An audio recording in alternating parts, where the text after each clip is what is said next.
4, 3, 2, 1. And it's live.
This is Leicester Till I Die TV. Watch and subscribe on YouTube and listen on your podcast platform. We scored a goal. We scored a goal. How shit must you be? We scored a goal. Brad, I'm just going to make us bigger. But good evening, good afternoon, good morning, good night, good day, goodbye. Hello. It's finally nice to be able to discuss something on the review show that doesn't mean or doesn't involve us talking about losing. How are you feeling, Brad? I'm feeling ecstatic, it's great to see. I never thought we'd use a picture of a Leicester player celebrating again this season. So, No. how crap must you be? I heard breaking news on, I think it was Paddy Power after the game, that Brighton had been relegated for shaming the Premier League by conceding a goal from Leicester. So who knows, Chris? Maybe the grain skates on. Who knows, indeed. Good morning to Blue Fox from Canada. 2 goals, it still feels like a dream. Well, you know what they say about buses, and I'm not going to crack my bus joke again, Brad, don't worry. We all know. Before we start, because I did want to, and I did mention this in the post match, but can I take you back to sort of maybe midway through the Man City Palace game? Yeah, go on. I got a text off Bradley here. I got a text off him saying, "Oh, I'm on for 3 points. It's 2-2. You should have gone for a Desmond." It ended 5-2, and you ended the week so far on 3 points. I've had worse weeks, which is not very much to say, but who was it? Was it? What was the manager that said they should get a point for half-time scores? That Jock Wallace, yeah, it was. I couldn't remember his name. His name was evading me. I just think next year's predictions league is going to be really interesting because there's a rule that's been implemented by the chairman of the board of the Premier League. I don't know who he is. I don't know who organises and runs it and counts up all the points. But this guy said anybody whose name begins with a B and last name begins with a P gets double points. And if he's right at half time, it's 3 points. I don't know. Take it up, Chris. He runs the show, not me. I'm just saying that next season. They may say that in the Premier League, but in the EFL, which is where we're going to be, they do say that anybody that resembles the petrol company BP, after everything they did in the Gulf of Mexico, gets minus 50 points to start with. So I might have to change my last name then. Yeah, because I won't even get to positive numbers at the end of the season. There's 46 games in the championship. I know. But welcome along. It is the review show. Please join in the chat. I've got a question going in on the chat there. So please add your comments about that. Has the performance versus Brighton changed your thoughts on Ruud van Nistelrooy as our manager? We will discuss that between Brad and myself coming up, but get your thoughts on, because suddenly there was a performance. Had that been happening, it did remind me a little bit, I've got to say, of Cooper. But anyway, look, please do join in. Like the video, share the video, subscribe to the channel, and click that notification bell, and you'll make me, or you'll make an old man very happy. Hi, Chris and Brad. Hi, Craig. How the devil are you, sir? Welcome along. Right, let's get this show on the road, as they say. I will start with how disgusting is this? I mean, it's disgusting, Chris. And do you know what's even worse about it? What I mean, it's just unacceptable, isn't it? Yeah. It's unacceptable. John Wood, what I say. Yeah, I mean, how much injury time was in the game, Chris? 9 minutes. 9 minutes. That's fun, isn't it? That is fun, isn't it? Because I mean, you take 9 minutes off that, and it's okay. But the fact that we didn't score in that 9 minutes of injury time just tipped me over the edge. I was ready to say Rude out. I mean, get the planes out. Disgusting. 25 minutes. No, 60 minutes of the match. What can we say? How bad are these players? I just hope that I'm not tempting fate and putting that and starting off the counter again. But I think we've got to accept that the next game that we're playing the potential champions, champions elect, if you like. So I think sort of next game we can't go mad sort of saying like, "Oh, not scored a goal," blah blah blah, because it is Liverpool, isn't it? It is, but Liverpool are sort of, granted, managing it, but they're sort of hopping over the line, Chris. And look, Liverpool are going to win that game. But I think we can score a goal in it, Chris, believe it or not. It just needs some very, very, very, very tricky things to happen. And that is for Ruud van Nistelrooy to not revert back to Ruud van Nistelrooy. If he can do that, if he can avoid that, and he can just keep them playing the way they played against Brighton, we might lose 3-1, Chris, but at least we'll see a contingency of a goal. Then there'll be a new tally, Chris. Consecutive games Leicester have scored, and that'll be your next one, Chris.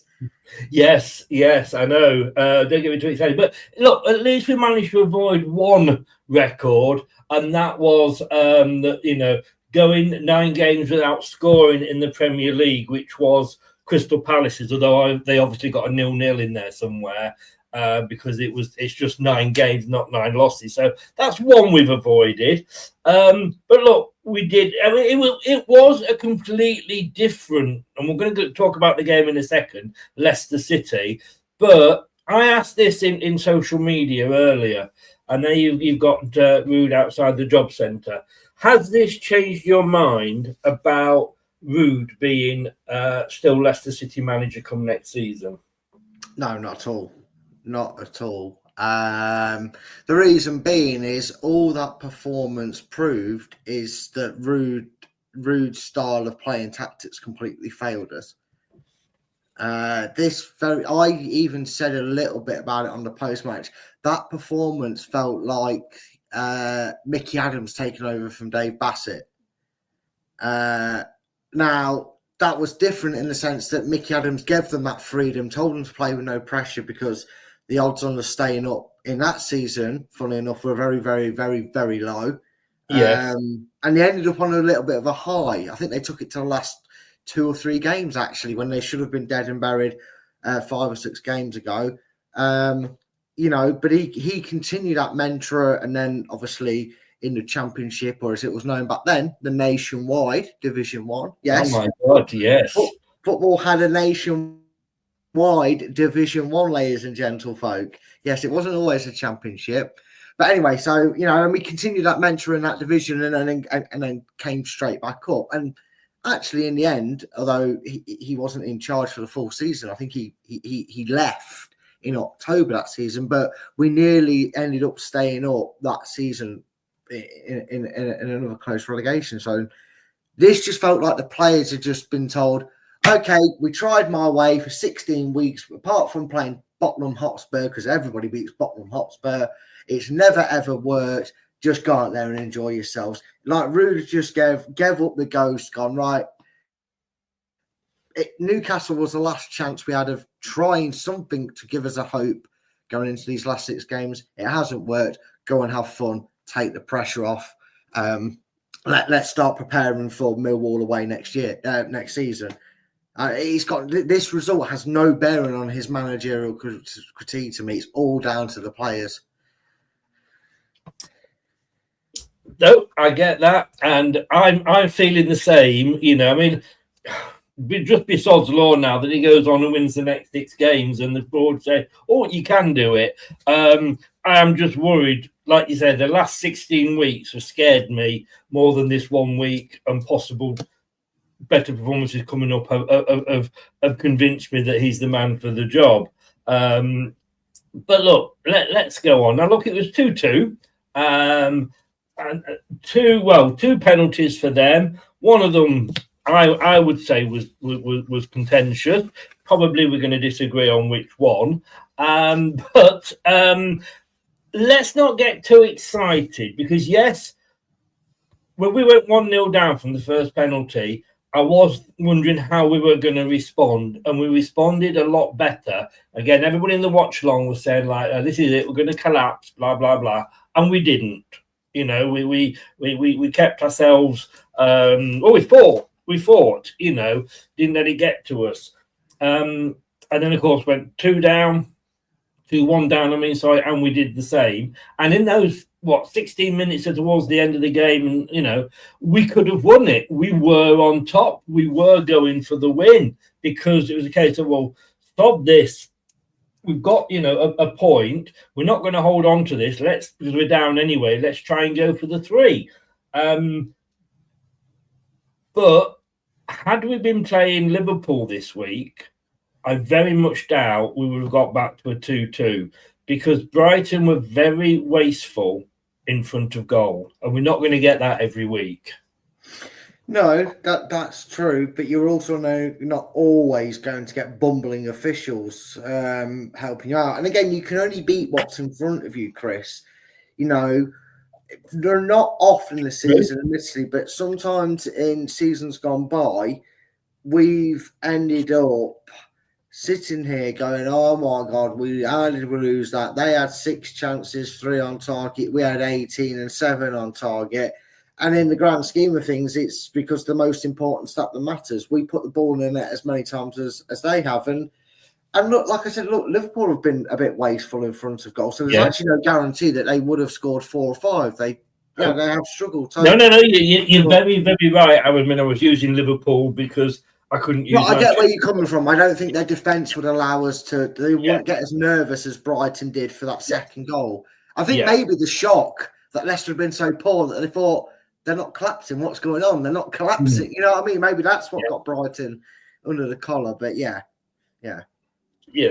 Well, let's just talk about the 2 penalties. The first one for me, look, it is a free kick if it's outside, and by the rules of the game, I guess it is a penalty. The referee didn't deem it a penalty in open play.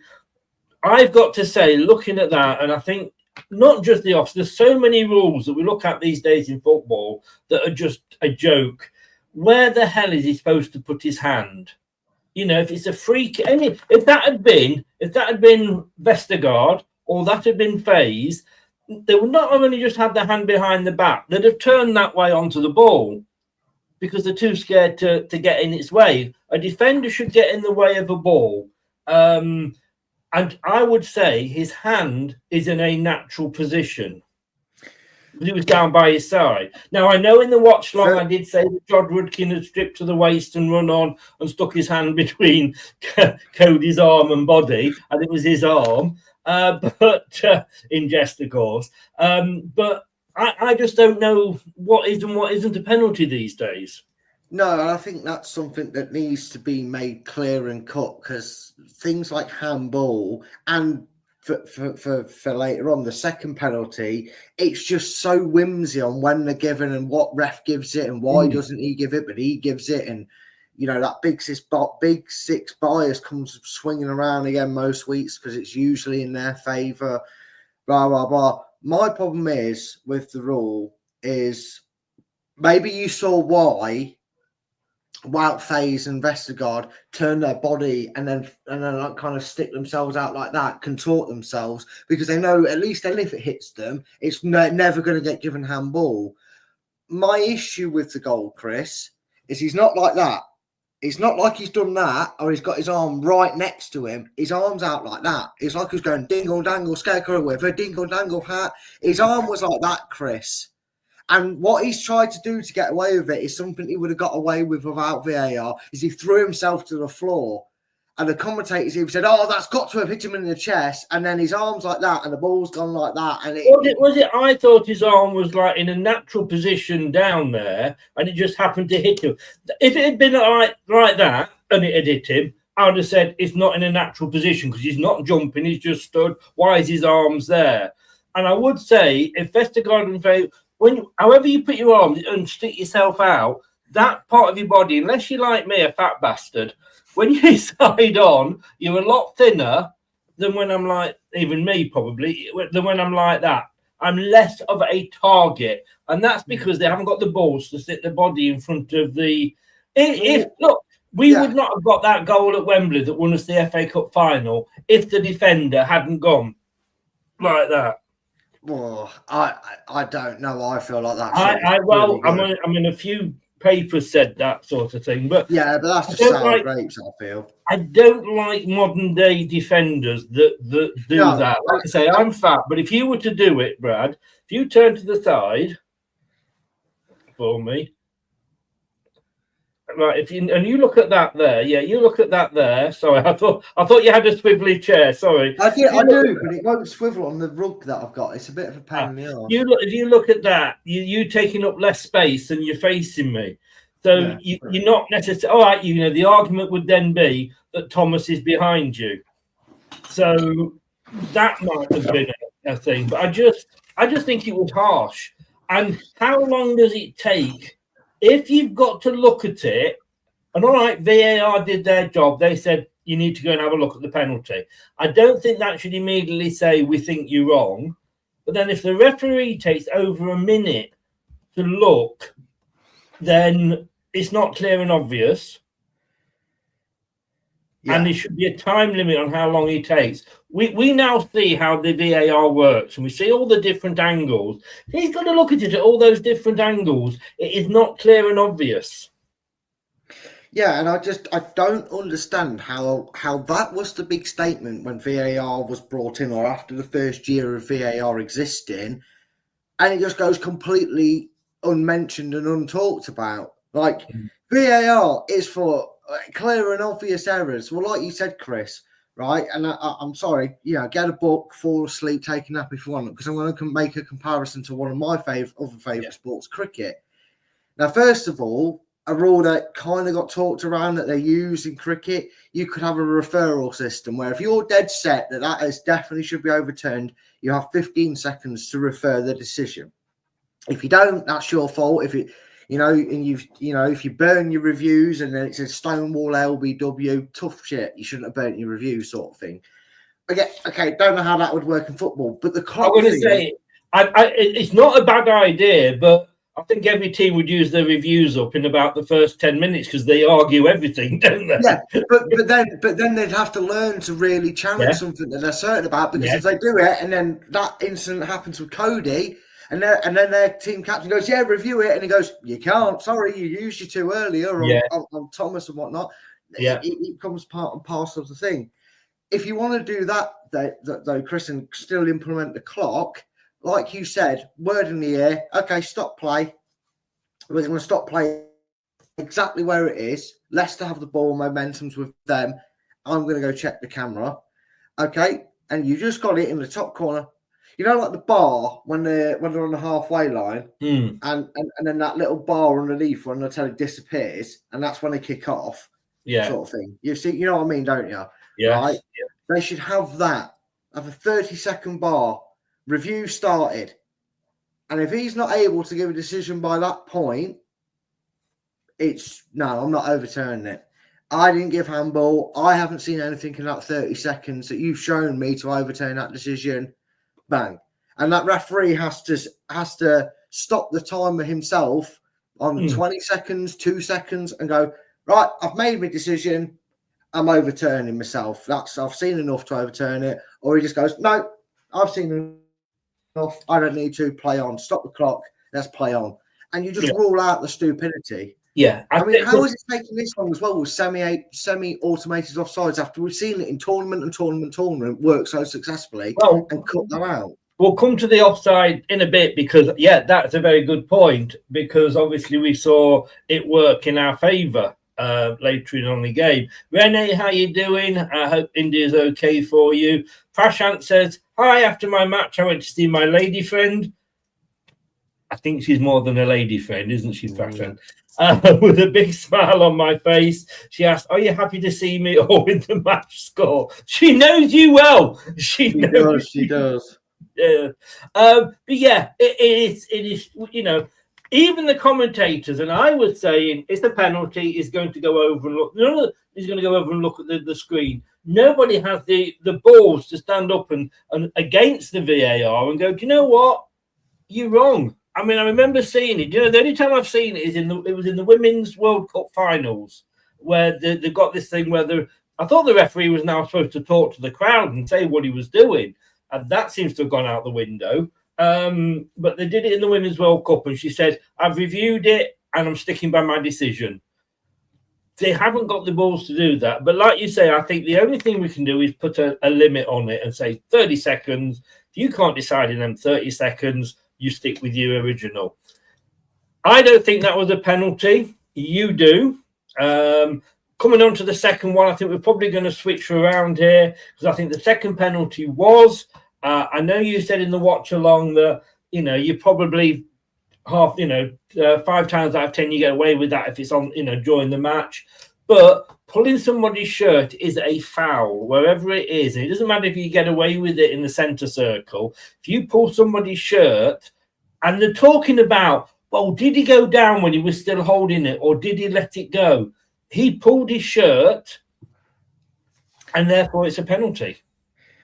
And I respect your opinion, but you're absolutely wrong. You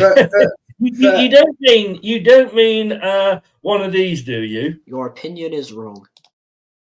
Yeah, I do. Funny enough, and I'm going to tell you why you're wrong. Because don't worry, carry on. Yeah, don't worry. Jesus is here. I'm ready to forgive your sins of thinking that was a penalty when it wasn't. And look, first of all, I'm going to actually give a little defense. I understand the fact that I think it was Tom even said in the post-match that or maybe it was Wayne, said that had he let go, it wouldn't have been given because that was like his naivety to keep hold of the shirt. But Thomas did nothing wrong in the eyes of football law. And I'll tell you for why, Chris. If he does that when a corner's coming in, nothing gets done. If he does that when a free kick's coming into the box, nothing usually gets given, Chris. And in fact, if you look at it from the Brighton player's perspective, he stood still. He's not doing anything. And the second he feels a bit of shirt pull contact, he's throwing he's throwing his arms in the air. He realizes he's actually not moving, goes, oh, shit, I need to move. Oh, referee, he's pulling my shirt down. No, if anything, the way Luke Thomas is pulling his shirt, if anything, he's holding him up. He's stopping him from going to the floor. It was an absolute farce of a decision because literally, Chris, I will show you the actions of the Brighton player. So you can see me head, guys. This is exactly what happened. All right, Luke Thomas. I'm not moving. Oh, he's pulled me shirt. He's pulling me shirt, ref. Oh, wait, shit, I'm still standing. Oh, referee, he's pulled me to the floor. He's about to beat me to death. Absolute farce. Never a penalty in a million years. And if Jamie Vardy had done that, and I'll bring you back to what you said on the post-match about Jamie Vardy getting away with penalties in the title-winning season, I'd have been embarrassed to see Jamie Vardy do that. I'd have probably laughed seeing him do some shithousery afterwards, but I would have been embarrassed at the same point. Because I'm sorry, you said about... And it still annoys me, the whole, if it's outside the box, it's a free kick, but it's not a penalty. What happened to a foul being a bastard foul? It shouldn't matter where it is on the pitch. If I tell you, is that a foul? with no context to it. And you go, yeah, that's a foul. And I go, it's in a penalty box. You can't sort of go, oh, well, it's not a penalty. Well, yes, it's again, it's so flimsy because but that's what I'm saying. I would argue if he does that outside the box, that's not given. If a foul is a foul outside the box and it's a free kick, then if a foul is committed in the penalty box, it's a penalty. I mean, this is AI on Google. You said, Chris, earlier, you said for the penalty, that's given us, you see it as a free kick, but not as a penalty. So No. I said it's a free kick if it's outside the box. If it's in the box, it's a penalty.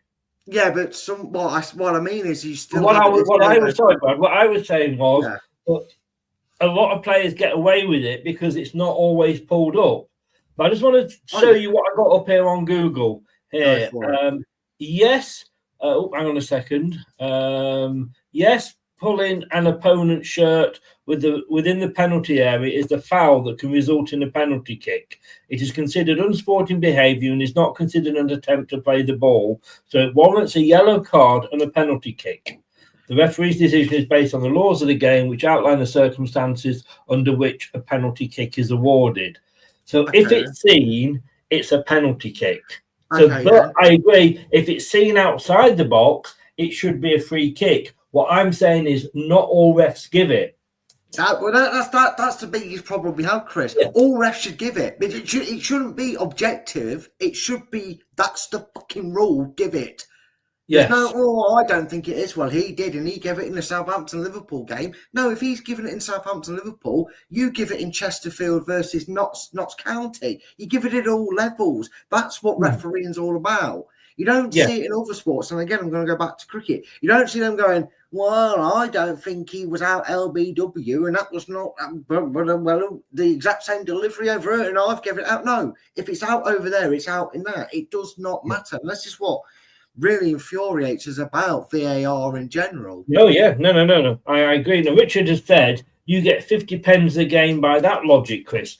It isn't logic. It's the rules of the game. Yeah. Now, do you remember but also, sorry to interrupt you, Chris. He's also right, because I got a bit of brain fuzz here. I can't remember if it was our game or because my housemate's a Newcastle fan. If I was watching, because it happened when I was watching the Newcastle Man United game, but somebody got booked for persistently argy-barging in the penalty area, and I was thinking, well, if he's committed a foul and you've booked him, there's a penalty. If you've told him don't do that, right now I'm booking you, but surely it's a penalty then. If you've booked him for an offence in the penalty area, it's a penalty. But all the referee did was book him and allow them to take the corner. I was like, let me take it back then. I'm not arguing with that point, but you're basically bringing up the same point that I was going to. Is during our title-winning scene, during our title-winning season, how often? Well, let's be honest with you. We were the experts at argy-bargy in the box. It got that bad during the season that. Do you remember the West Ham game? Yeah. Wes Morgan was warned. When Dwight carried it on. Wes Morgan was warned again. Went to take the free kick, whatever, carried on. Third time he did it, it was a penalty. And I think it put them 2-1 up. And we were doing it week in, week out. And how many times do you see things being delayed, whether it's a free kick or a corner, because the referee's got to go into the box and say, come on, lads, stop it, right? And so, it shouldn't be happening. The referee shouldn't have to keep doing that week in, week out. It should be, you do that, and it's a penalty. Yeah. And there's also a way to stop all this argy-bargy, bloody delaying tactic. Is I have seen. I can't take credit for this idea, because I think it was actually an ex-referee who suggested it, and that is, why don't you turn around and say, do it again on an overturned decision? By that, it would mean, and I'm sure someone might have seen the podcast, it was definitely a recently retired referee as well. It wasn't Coote either. It wasn't him. He was busy, allegedly. I can't remember his name. I think it was on someone like Ben Foster's podcast, a very popular podcast thing where they get these refs on all the time. And he basically said the best way to stop it, and again, don't sue me for stealing the idea. I'm just trying to get it more traction going here. Take, for instance, that yellow card that, again, still baffles me. How can you book him and not say you're infringing and impeding, so I'm going to give him a penalty? Why not tell that to the players from now on? Or if it's the attacking side, go, you do that again, your corner becomes a goal kick. Yeah. It would like that. A lot of the time, like when it's happening, though, and I've seen matches, a lot of the time, it's a player defending his goalkeeper against an opposition player trying to infringe the goalkeeper. What was that? Sorry. So when I see it happening, I'd say 50% of the time, it is an opposition player trying to infringe the goalkeeper and get in his way, and the defender trying to defend his goalkeeper and keep that player off the goalkeeper, if that makes sense. Yeah, but I mean, first of all, goalkeepers are protected like bubble wrap. They are wrapped in cotton wool boards and bubble wrap. With the law, you can't breathe near a goalkeeper without giving away a free kick. So, in the greatest respect, and I'm a goalkeeper myself, as you know, Chris. All right, breaking news on LTID TV. Goalkeeper, mic drop, right? Hang on. 31 minutes, 31 seconds into the show. We're doing, this is a new game. In fact, I might be introducing this very, very soon. Football bingo. 31-37. Brad mentions as a goalkeeper. Can I just say, the other day in the prediction show, you weren't on that one, but it was 9 minutes 52 seconds before Wayne mentioned the Fantasy League. Brilliant. Yes, they are protected an awful lot. I agree, but should a opposition player? I suppose you could say, well, if he is, it would then go to VAR if the ball goes in the net. But yeah, we all know there's such a huge problem with refereeing and the rules of the game as it stands at the moment. But look, let's look on the positive side. We scored 2 goals, Brad. Yeah. Did you remember how to celebrate? No. Mavadidi. Look, Brighton should have been way ahead. They weren't on the day, and we can only play who's there on the day, as we said. But Mavadidi, he was on the pitch, and I heard the commentator say, oh, he won't, he could have passed. He had that shot that either went straight at the goalkeeper or over the top. He cut him, as he likes to do, cut inside, and Badum had a shot. And I think McAteer and Vardy were free. I don't blame him in this team for saying, fuck you lot, you've not scored in how many games. I'm going to take this on myself. Yeah, I agree with you on that, Chris. I feel like it was literally over 800 minutes since we'd seen the ball at the bloody net. And then he'd seen some of his teammates who he'd give the ball to miss it from 6 yards out. So why would he trust them from 12? I don't know. But what a goal he scored. I mean, he took 2 bites of the cherry. Again, you could argue it was, the goalkeeper fumbled it. It kind of hit his leg and went between his legs or whatever. Who cares? We always said if we got a goal, if it goes in off somebody's arse, we don't care. Yeah. Well, that's as close as I'm going to get to calling that one day, isn't it? Coming off someone's arse cheek to go in. And also, Chris, like I said, I mean, that shot, the previous goal we scored before that was El Canoe hitting one and it hitting the post and going in. So, it benefits to say, well, if that's the last time we scored from that distance, maybe we should try from that distance again. I don't know, but Jackie nearly did it in the previous game, Newcastle or whatever, where he hit both posts. Oh wow, yeah. I mean, I didn't get a chance to really see that game. I was busy with better things than watching Leicester play that Monday night. I'll be honest with you. We all know, Brad. We all know. But no. He hit the post again, didn't he? On Saturday, didn't he, Canoe? So you can't blame him for that. I mean, even McAteer, kind of tongue in cheek, said, "Oh, I was fuming they didn't pass to me, but no, it's all right. He got the goal, sort of thing." So he kind of laughed off. But I think we just needed that, and I don't don't know why, Chris. And I get the manager and this is what we're going to do and this is how you're going to break teams down. But I don't know why at some points a little bit tongue-in-cheek towards him going, you know what, fuck this. I ain't making 37 passes around their box to have 2 touches in their box and not get a shot off. I'm 30 yards out. I'm trusting myself. And if he has a go at me, he has a go at me. I'm having a go. Yes. I don't know why we didn't do that a bit more. Maybe we would have broke the cycle, as he said a few weeks ago. During the game, I actually had a slip of the tongue where I took Mad's first name and mixed it in with his second name and came up with Maddison playing in goal for us. But I tell you what, El Canusi's free kick was Maddison-esque, wasn't it? Oh, wasn't it just the absolute whippage on that? I mean, again, where's that been? And all from set pieces. We've had whifflers going. We've had balls go 45 yards over everybody's head and out for a throw in. We've had all sorts, and all of a sudden, prime David Beckham came up and whipped that on. Yeah. I mean, he couldn't miss. I mean, Frank Sinclair might have, someone like that, but he really couldn't miss that second goal. And I loved the celebration for it, Chris, because it almost showed the shock on his. But it's there. Yeah, that's the celebration. When it went in the, I thought it was Daka first of all, but I did as well, actually. Yeah, but fair play to him. A defender getting up, and how often have we seen Vestergaard go up and head it into row double Z? No, not even get his head on it. But what a dive! I mean, I'm sorry, at the moment, goal of the match, goal of the month, for Leicester is already decided, because I think that was just, the free kick was perfect, the diving header. I mean, you'd expect that from a striker, not from one of your central defenders.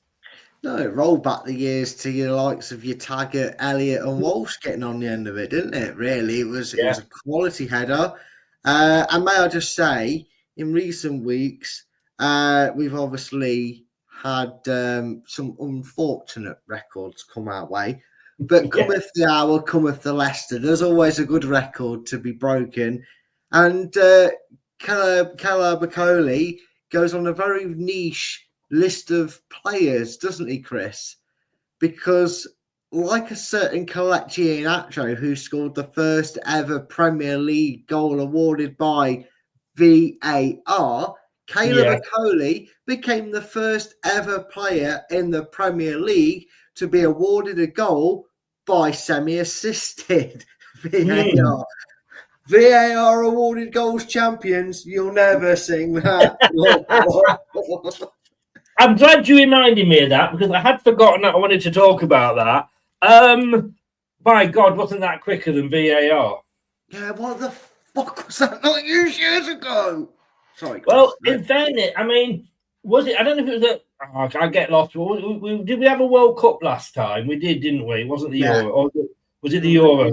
No, it was the Euros. It was the Euros. So the time before that was the World Cup. And this is, and I've got to say, I'm not Arsene Wenger's biggest fan, but this is something that he's come up with and helped, invent and market and what have you.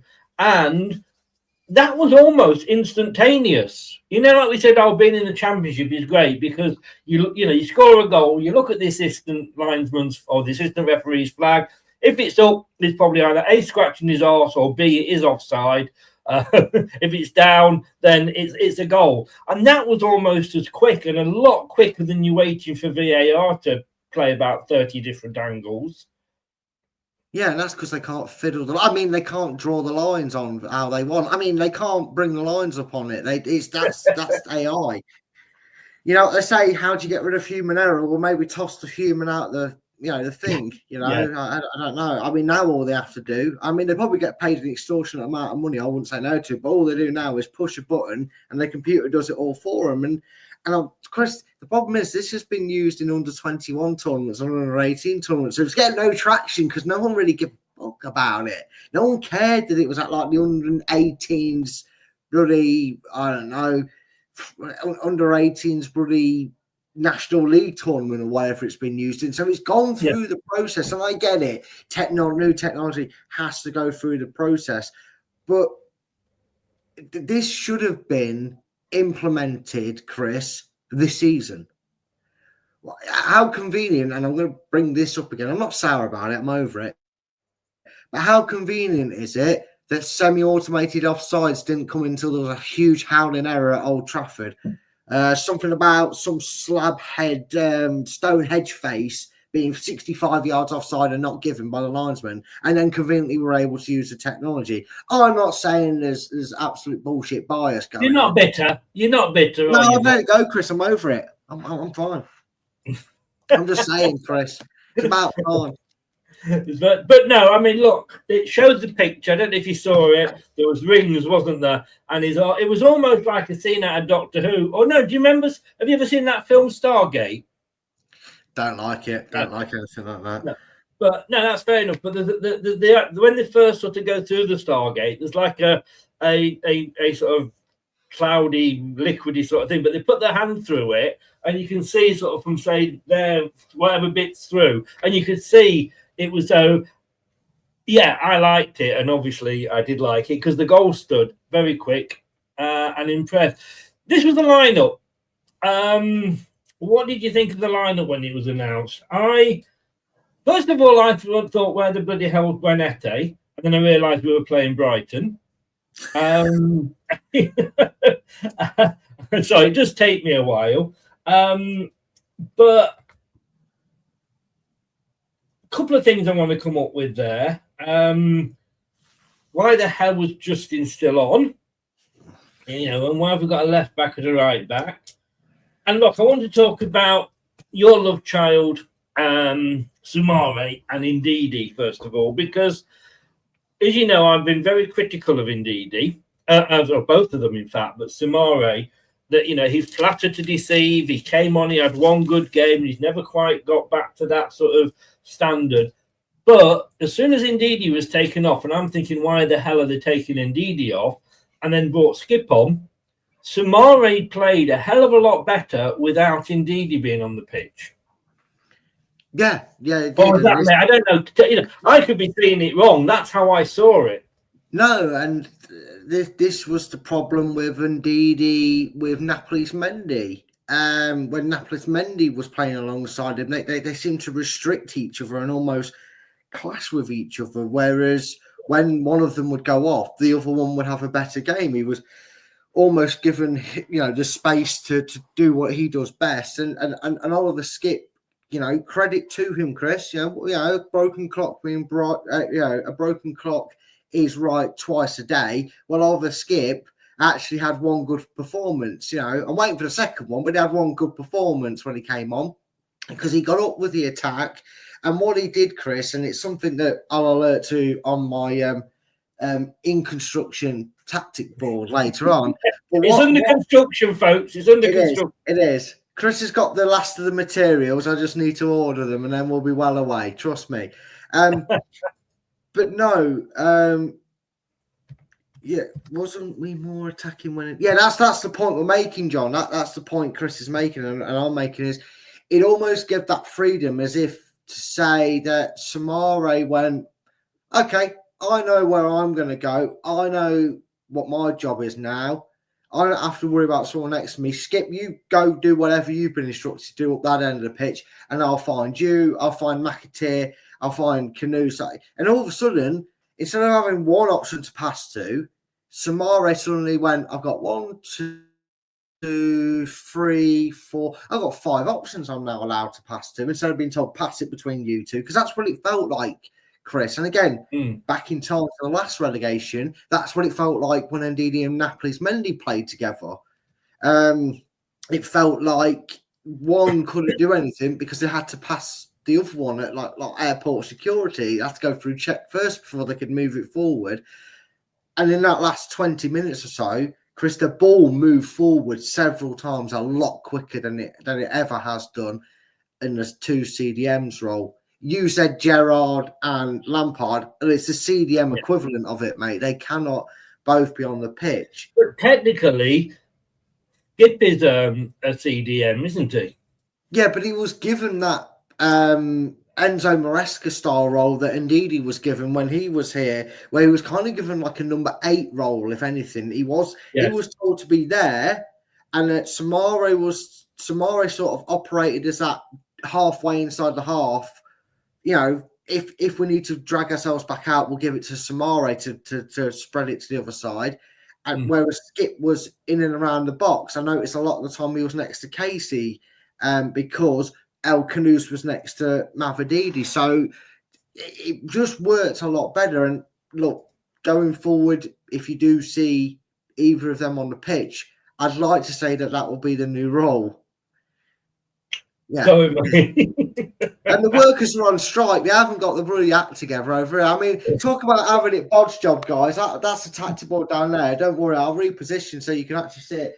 But talk about builder's bucket. You know what I mean? It's a board on a pen. No, I agree 100% with everything you said there. Skip, I don't think Skip is as bad as everybody's making out at the moment, because I haven't seen enough of him. Yeah. All I will say is, please, next week, if you appear to have fallen out with Winks, so please, next week, play Samare and play Skip. As much as I love Ndidi, maybe his time's coming to an end, but I don't know. That I'd love to see that. Mavididi, El Khanous, McAteer along the behind Jamie Vardy. And we're going to come on to a couple of those in more details later. Oh, look, once Fatahu's back in next season, McAteer may not get a look in. But wasn't it nice to see those three going up and attacking? All right, Mavadidi's been played a lot this season, and when he's been started, a bit like a Damari Gray. When he started, he wasn't very good. Put him on as a substitute, and he was okay. He went out there with a point to prove, though, didn't he? He did, and I think a few of them did. That was the was the thing as well, Chris. And I feel like, and I'm going to kind of say this now because it's not really going to affect anything tactically that we talk about, or if you've got any questions about lineups going forward, it might hint at that. But I feel like some players kind of went to prove why Ruud van Nistelrooy doesn't have a brain, and why he should have been playing them for weeks on end, and not just that, but playing the freedom role. Look at Wolves, who are now safe. I know not mathematically, but they're going to beat Man U. We're going to lose Liverpool, then they will be mathematically safe. You know, that's not something that's up for debate, really. But, you know, I think you saw some players who kind of went, look, we know what it is next season. We know where we're going to be playing next season. Let's just get on with it. Let's just show the fans out there that are questioning who's actually given a rat's ass about this club. We give a rat's ass about this club. And come, you know, come August this year, we will still be here fighting for the cause. And I felt you got that with your players like Mavididi and McAteer, because there had been some questions, hadn't there, Chris, about Mavididi not looking too interested in what it is he's doing. So, John says here, totally sums it up. Isn't it better when we play with actual wingers and Justin played on the left? You know, I mean, John, please put that in a letter and send it off to the KP Stadium, Filbert Way, Leicester, for the attention of Mr. Van Nistelrooy. Because, it was. I don't know sometimes. But look, I don't go into the stats too much, but I'm just going to say, 7 shots on target for Brighton. 2 of those were penalties, though. 6 for us. 21 shots to 15. Do you know what I mean? That's, you know, as good as even when you think about it. You know, it's not a huge gap there. Passes and completed passes. Well, you know, having all these passes is fine if you don't bloody do anything. I mean, do you know who's had our most passes this season so far, Brad? Wildface. Indeed, 100%, sir. Go to the top of the chart. A gold star. I was looking at some facts earlier, and he has made more passes in. I'm sorry, I would tend to say 90% of those were not forward passes. Probably not. They will probably. In fact, if you was to give me a number of how many passes he's made, I'd hazard a guess that over half of them were to Madsen or one of his centre back partners. Yeah, exactly. And look, then you go down to the corners, Brad, because how do you get corners? You get corners by attacking. No, you do. Now I know it's a bit of a questionable, fact, but if you're defending and passing the ball between goalkeeper and centre back and back to goalkeeper, then to another set, you're not going to get a corner. You get a corner by attacking. Whoa. We got 6 corners to their 3. Oh, Chris, you've hurt my brain. So you're telling me we got 6 corners because we attacked? I know. Someone tell our attacking coach this then. Roland Bennett, when did that way you kept that quiet, didn't you? Where was that for the last three months? But no, Chris, again, it's almost like if you play to the team's strength and don't try and get the team to play to your way or the highway, you get a positive performance. And in this case, to match alongside it, a positive result. So, yeah, it's a miracle what happens when you say, I'm going to play to your strengths, not my managerial restrictive standards. Yes, yeah. And I'll tell you what, if this guy goes back to, he's got to start with the team that finished, surely. But I'm sure you may come on to that. Even more, but now this is a stat that we didn't win, but look at that. Touches inside the box. Brighton had 47. Again, a few of those were penalties. But we had 24 touches in the opposition box. Look, we hadn't had that many over the last 5 games put together. So that, to me, is absolutely... I mean, we know Brighton couldn't score in a bottle unless it was a penalty at the weekend. But 24, I mean, I'm happy with that.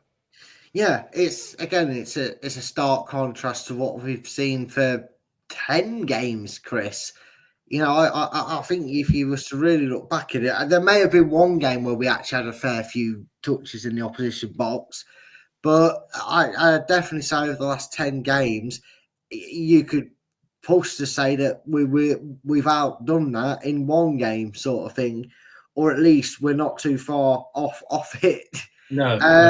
So it just tells you, Chris. Again, play attacking and look what happens. Yeah, it's almost like this team, Chris. Now correct me. Now I know there's a few individuals that are no longer here, but the majority of this team, Chris, and I'm gonna let this slip here. I'm gonna reveal all tactics, but it's almost like this team got its best success over the last 5 to 6 years or more by playing attacking football. Up now, Chris. Now, Danny, you've been a little bit silly there. No, maybe Chris I am, and I'm also not saying Rue's a complete moron. But how come in the 2 games that he didn't really have any influence over or wasn't able to influence any tactically wise, and the lads went and played with freedom attacking football, we picked up 4 points. And he decided to use that playbook and they go and get the exact same result as well, funny enough, as they did in one of them games against the exact same.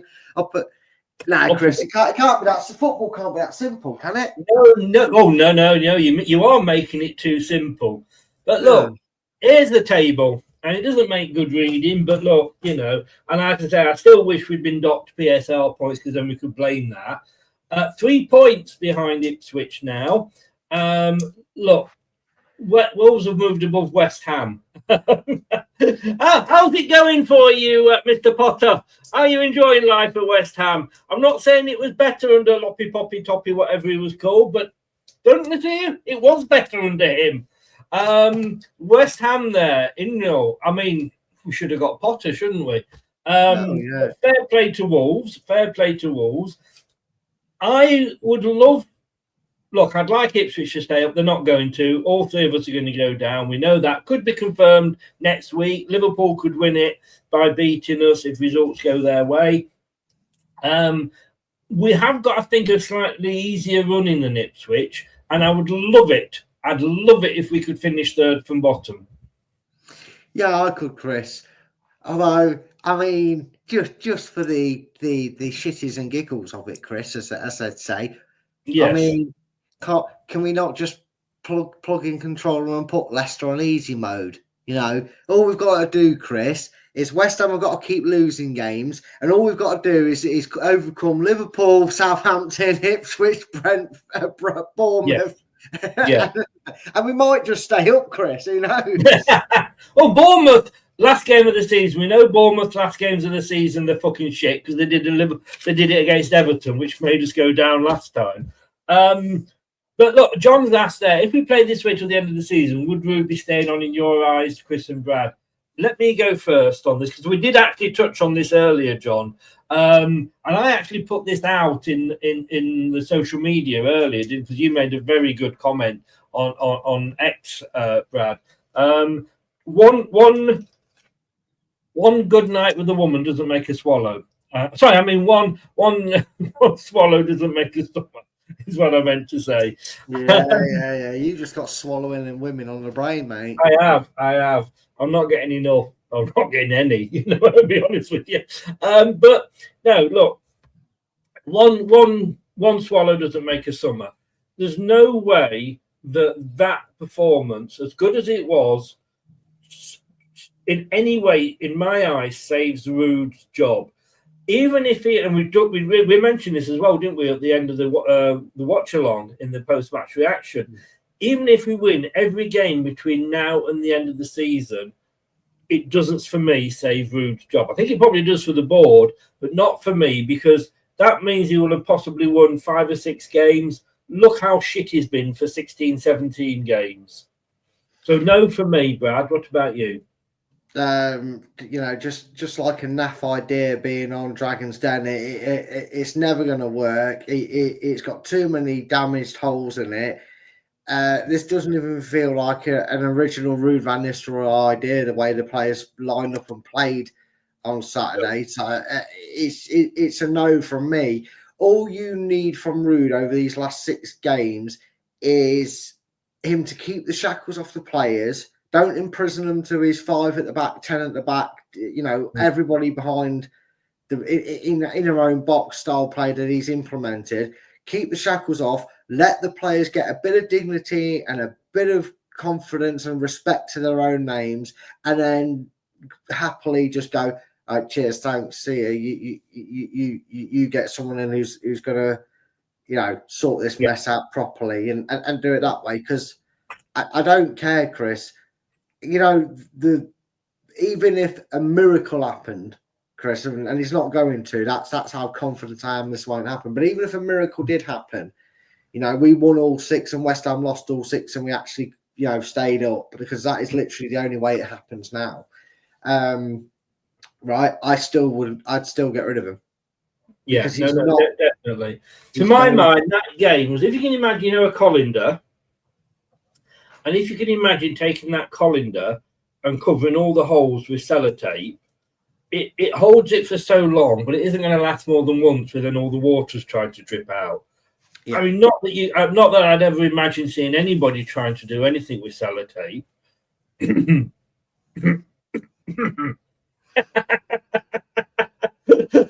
What you mean, Brad? Are you all right? So no, I don't think it would. Oh, sorry, mate. Couldn't resist that. Team performance. We're all pretty much around the same sort of area.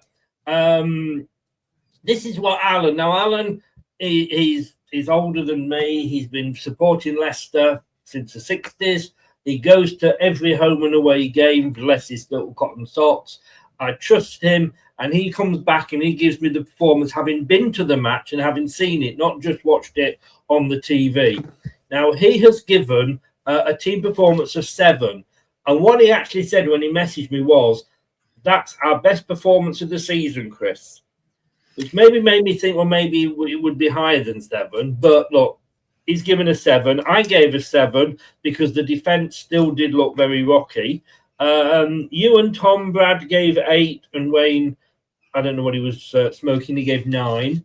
But it was one of the better performances, wasn't it? It was, and whilst I feel like we've had a better 45 minutes or a better 50 minutes here and there, Not many of them are there.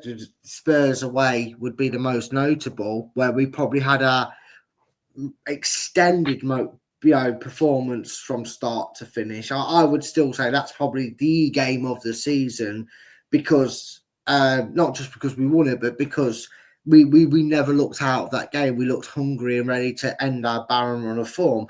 That should have set us up to keep playing attacking football, and we had fragile teams like Everton coming up. Never mind. But I understand where Alan's coming from, because we found ourselves for the majority of what was a very short reign in the end of Steve Cooper. I used to joke, didn't I, Chris, that we're going to be known as a second half City, because we wouldn't perform anything in the first half. We were just trying to see out a 0-0, and then we'd throw everything at them in the second half. And for a while it worked, and then what led to the sacking, which again I still say was a bit premature. But was that eventually that ran out. Teams found a way to score 2 goals in that first half and kill us off, sort of thing. But in terms of a 90 minutes performance, I don't think at any point, even when we conceded the second goal, did I get the feeling from the players' reaction that they were just going to do what they've done for the last 8 games or so, or at least 15 out of the last 16 as well, and that was just give it up. So I can understand why Alan gave it not just a 7, but said it was one of our best performances this season. I think going forward, I think it was. But as I say, the defence still left me worried. Like I say, anybody that to me, we were desperate at times going back. But look, like you say, we can only play what's in front of us. Now, when it comes to man of the match, how often have we actually struggled to find a man of the match? A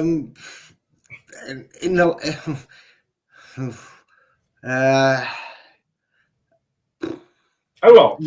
In at least 15 of the last 16 games, funny enough. Yep, funny you should say that, but yes. And yet here we were. There was the 4 of us on the post match, and Alan. So that was 5 of us, and we actually came up with 4 different men of the match. And we all said, didn't we? We all said we could see where the other one was going with their choice. Yeah. Now Alan and Wayne both went for this guy, Bilal El Khanous, and look, I can't argue with that at all. He has been he's been Alan's winks of this season. And I think that says how shit everybody else is. Not that I'm degrading Bilal El Khanous here, but if you're being man of the match week after week after week, it says how bad everybody else is. And I have to say, when anything has been good over the last few weeks, it usually is he's involved in some way. But he was very much involved with that second goal, wasn't he? With that free kick, and all 3 of those attacking, the 2 wingers and Bilal, they literally they made a difference, didn't they? Yeah, they did. They inspired the team to get forward. And again, the role was afforded to more predominantly when he came on to Ricardo, and it was afforded to Skip when he was also on. But it allowed them to play, centre attacking midfield to help support McAteer on the right, and Khanous was allowed to be more expressive and more up front as an option to help Mavididi on the left, because the one big thing I think we've really struggled with this season when we've played wingers is we've been so deep inside our own half, defending so deep that Mads could sniff what they'd eaten for dinner the night before. They were that close to the goal trying to defend it. When we tried to break out with the wingers breaking free, they were busting along just to try and catch up with them, weren't they, Chris? Whereas against Brighton, they were where they needed to be. They were in and around them. And look, hopefully our finances are in a situation where it's not a case of teams can mug us off, because that wasn't the case last time we were in the Championship, and I don't feel like that's going to be the case, in the Championship again this season. We don't know what the points deduction or the transfer ban will go. I just wonder if there's a way we can convince him to stay, Chris, because he has all the potential to be the left-sided version of Riyad Mahrez for us. Because he is honestly a talent above the rest. And like you said, Chris, there's a reason he's been standing head and shoulders above the rest in what has been a terrible season for the team. Indeed. Well, we all went for one of those three players. Let's give Tom. Tom went 8 for the performance, but he went Coley for man of the match. And again, I can't argue much with that.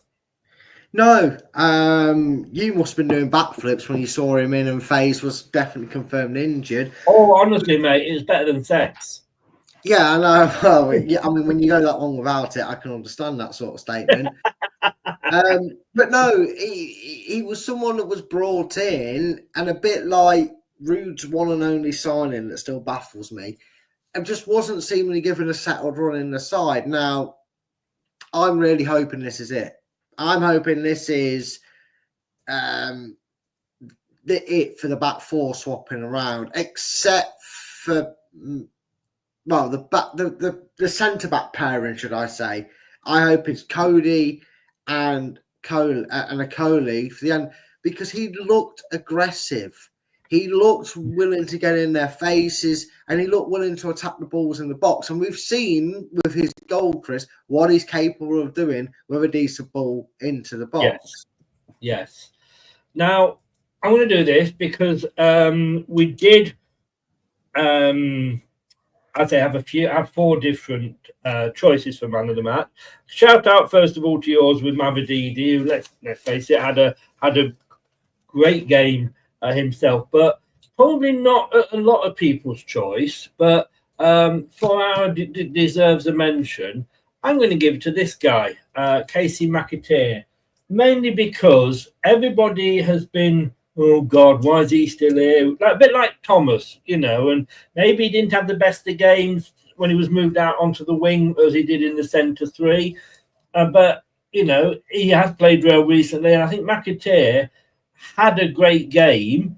And when it came to a bit of argy-bargy, he looked like a fart would knock him over. But he was standing up for and showing some passion. And had a good game, I think. I think he did as well, Chris. And he's probably running on a time limit for 2 different reasons. Excuse me. My nose nearly. He's running on a time limit for 2 different reasons. The most obvious one is Fatahu's going to come back in next season, and he's probably going to take a game or 2 extra in the Championship for Fatahu to build up the strength and be match fit. You'll probably see, because I don't see us losing Fatahu. A, he's here on a long contract, and B, I just don't think he's like a certain French Voldemort. I don't think he's one of them that turns coats after the club's looked after him. So I believe he will be there, but McAteer might get the first 2 to 3 games while we get him up to speed, playing some under-23 games.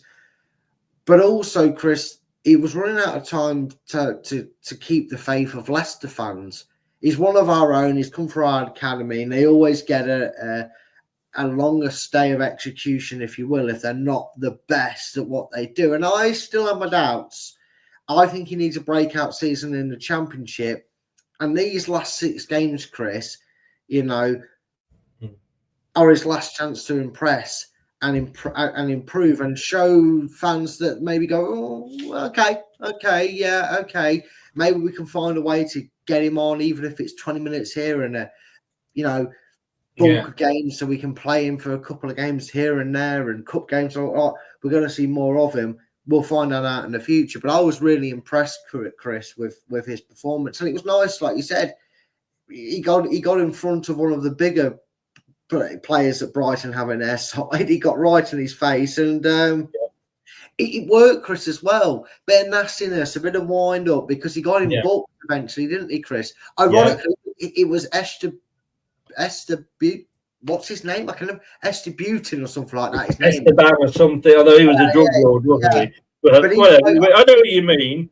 Yeah, but I believe he actually brought McAteer down for the free kick that led to the equaliser as well. I actually believe he was. I could be wrong. Someone might say it won't, but I believe that it was him that, McAteer got on his nerves. We took him out, and then the goal came from it. Now, fair play to Casey, and I hope he's with us next season, because I think, again, as a squad player, we're going to need a squad next season, because it's 48 games plus cup games, obviously. Right, and people may say, well, why are you doing this when we've just probably had our best game in 15 games? You're going to pick a donkey. Well, I'm going to say why I've got to pick a donkey. And this is my choice here, as was the other one. Because this is a player who, you know where this is going to go if I say he's past his sell-by date, he's past his use-by date. In fact, he's gone mouldy. And my match donkey in that game was this gentleman, Jamie Vardy. Now, I could say spot the difference there, but that would maybe being a bit nasty. I'd be a bit harsh on the donkey. Yeah, Vardy is the one on the right, by the way. Rebecca is the one Rebecca is the one that's not on the picture. Sorry, allegedly. But yes, Jamie Vardy was my donkey. He played 61 minutes, and I have to say, I forgot he was on. And when you've got three attacking players behind you, like Mavididi, El Khanous, and McAteer, and they are all attacking players, where the hell was he? He disappeared. Had he drunk that much Red Bull that he went off for a piss? I don't know. I don't think I heard his name mentioned. I never mentioned his name. The first time I mentioned his name after obviously we went through the team sheet at the start, but during the game, do you know the first time I mentioned his name, Brad? When he was coming off the pitch. 100%. Yes, you know me too well. And I looked at the stats, and here we go. So this was his Brighton game at the weekend. Now, I'm comparing it to the Tottenham game. I'm not comparing it to the recent Tottenham game. I'm comparing this to the game where we played Tottenham on the opening day of the season, didn't we? Yes, we did. Correct. Yeah. So against Brighton, he played 61 minutes. He had 7 touches and no shots. When your team is out, and we've always said, oh, all right, maybe he wasn't getting the service, etc., etc. We can't say that with those three players behind him that he wouldn't have got the service at the against Brighton. And look on there. Sorry. No, I was just agreeing with you. Sorry, keep going. Yeah. Sorry. Yeah. And you look on there, and there should be a load of lines all over that map that shows the pink lines, which is assists, and white with pink edging, which should be the chances created. No assists, no chances created. That is damning for your number one striker. Now, let's go back to the start of the season, because everybody's been saying, like, well, he did all right under Cooper, and since, Van Nistelrooy's taken over, he hasn't had the service, etc. Opening day of the season, he played 79 minutes. So he played, 18 minutes more. In fairness, he had a lot more. He had 18 touches, and he had 2 shots, but still no goal, still no assist, and still no chances created. This supposedly is our number one striker. Surely, Brad, surely, it's time to put him out to grass now. Yeah, I think it is. I think the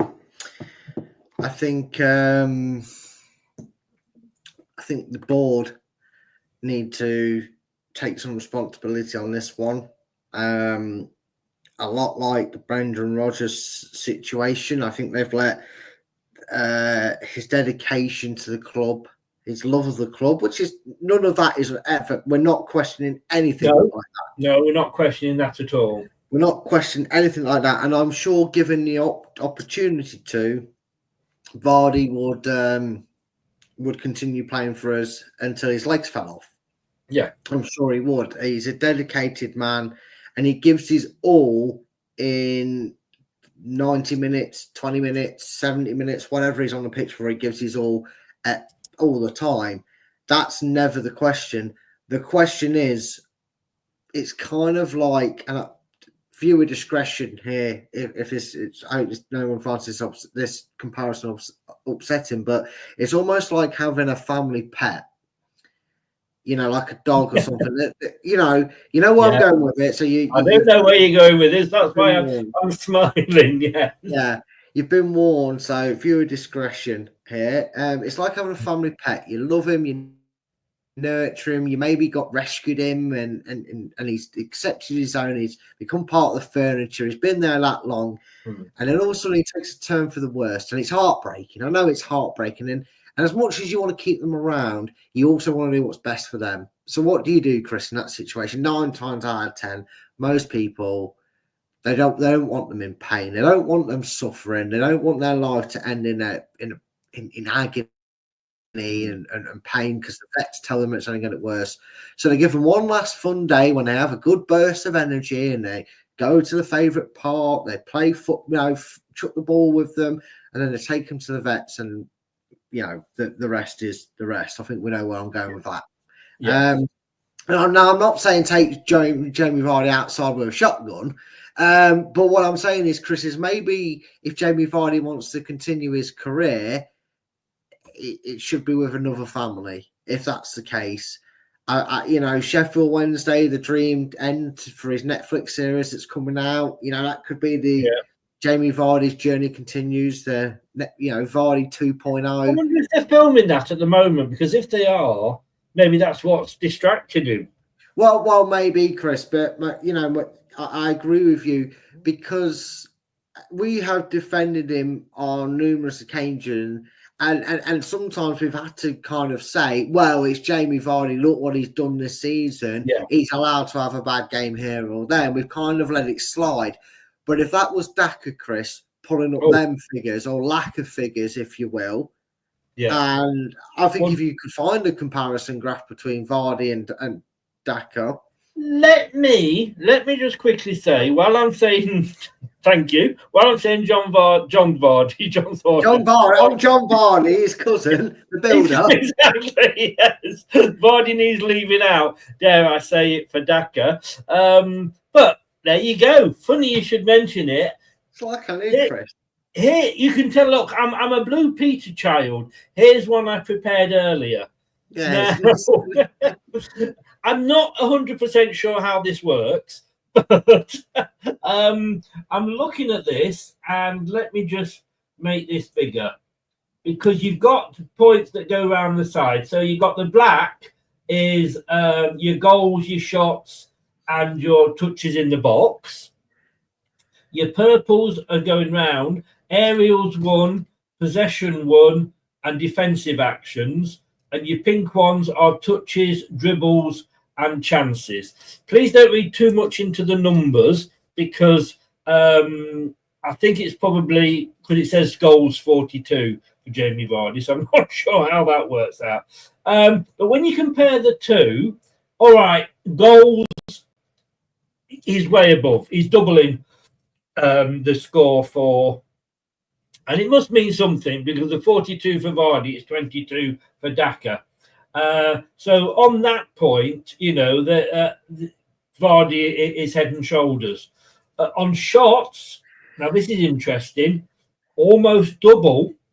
Daka's had almost double the shots that Vardy's had. And touches in the box, 29 for, and this isn't 29 touches, a score of 29 for Vardy, a score of 30 for Daka. Now, as a striker, those are the three main things you look at. You're not telling me that Vardy of a few years ago would have been off the scale there, and Daka is pushing him on most things apart from goals. Yeah, and even the goals part, Chris, you could then bring that comparison down to how many minutes per goals is that for Vardy? Because Vardy's playing only in recent weeks has Daka been getting on the pitch in front of Vardy or alongside him in a two. So the goals per minute ratio, I reckon that's probably in Daka's favour a little bit there, considering how little he's played. That's a fair point. Then we go to the purple. So Ariel's won. It's a score of 67 for Vardy, 64 for Daka. Not much difference there. Possession won. A score of 3 for Vardy, 31 for Daka. And defensive actions, 27 for Vardy, 95 for Daka. All right, that's probably down to Ruud van Nistelrooy. But again, looking on those three, Daka's head and shoulders, isn't he? He is, Chris, and it's showing you what that shows you. And people might say, "Oh, yeah, well, we don't really need Vardy or Daka to do defensive work." Well, no, that whilst that statement is true in term, what it's showing you though is, Chris, that's not saying that them defensive and possession one's been in at the edge of our box.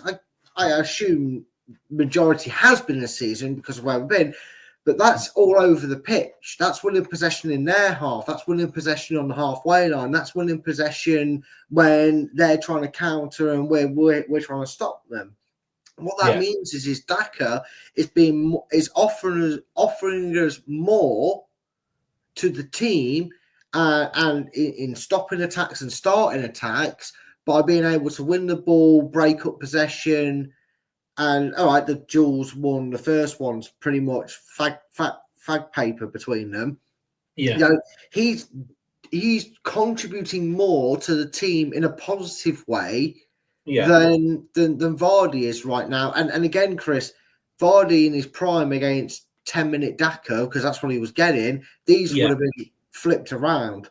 Can I just say as well, before anybody says, now all these facts that you get off the internet, these are provided by Opta.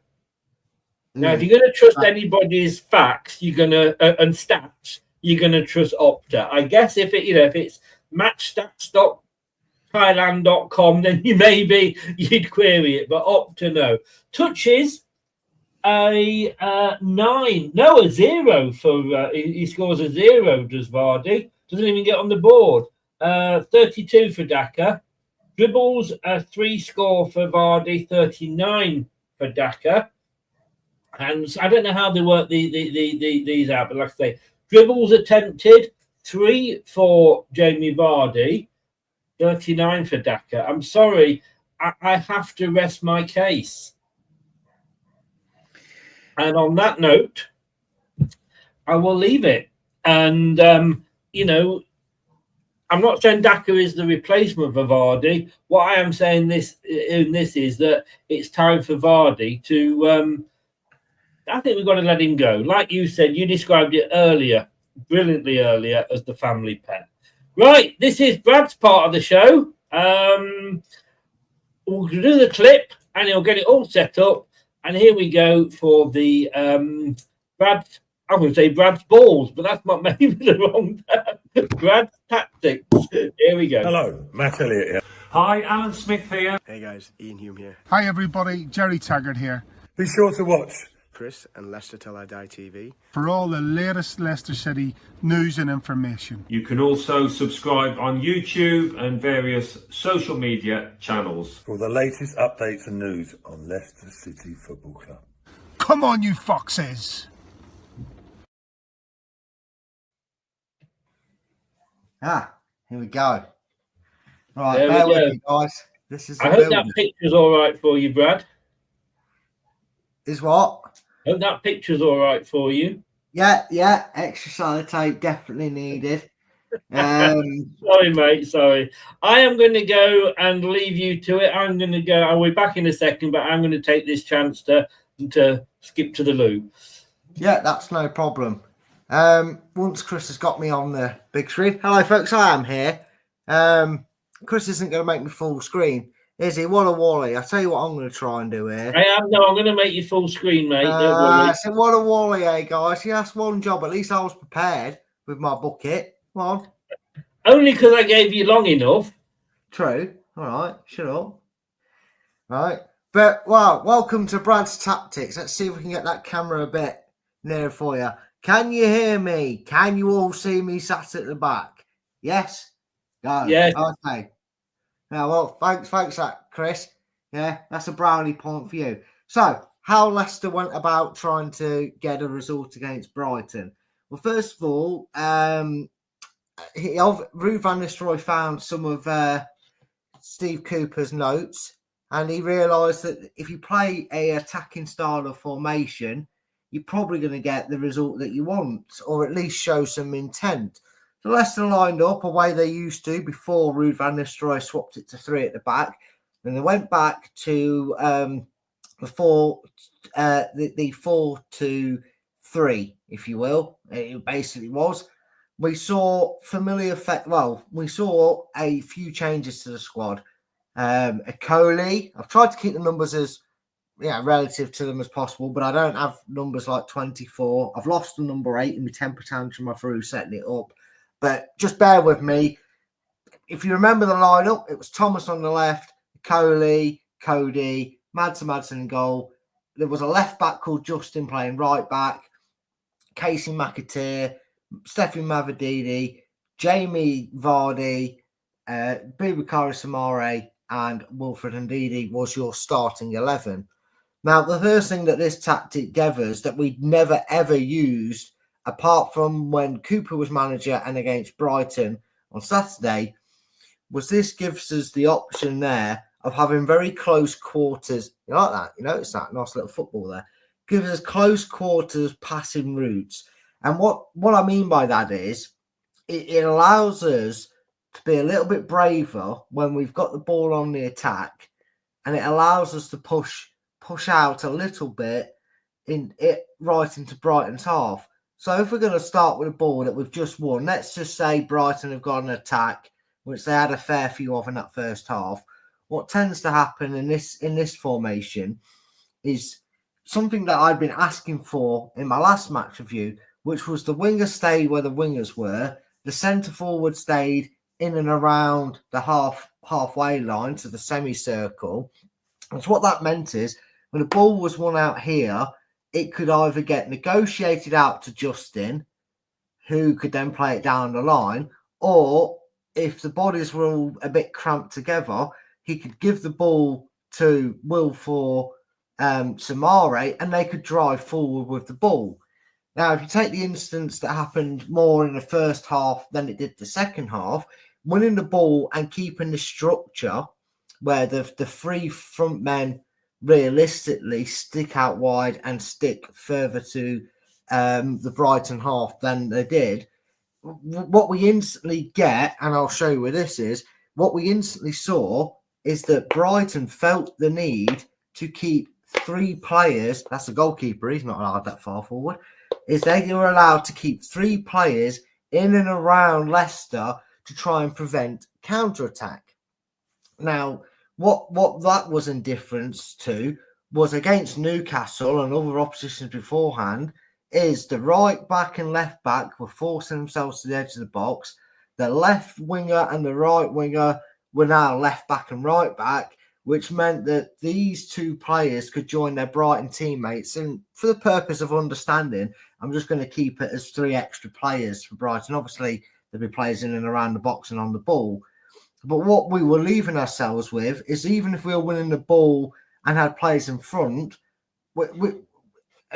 how are we going to get clear? How are we going to launch a counter-attack if you've got everybody back on defence?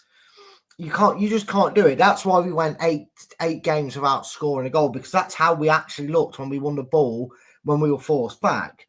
What this formation allowed us to do was we kept our shape.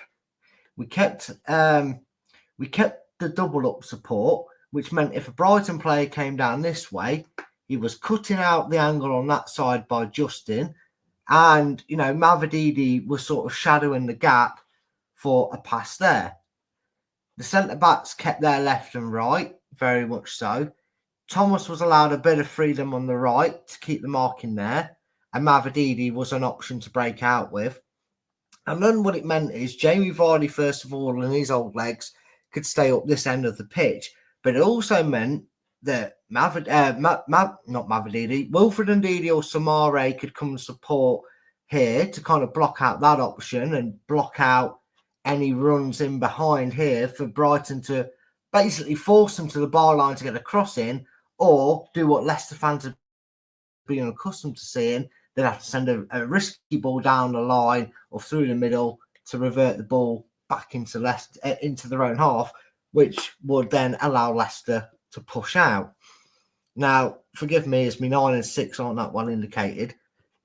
This structure meant that if Brighton had the ball, and again, I don't want to get all the men out for this for Brighton, but the main construction was, okay, you're going to do that. Well, before you even get to our defensive line, you've got 5 players stood in your way.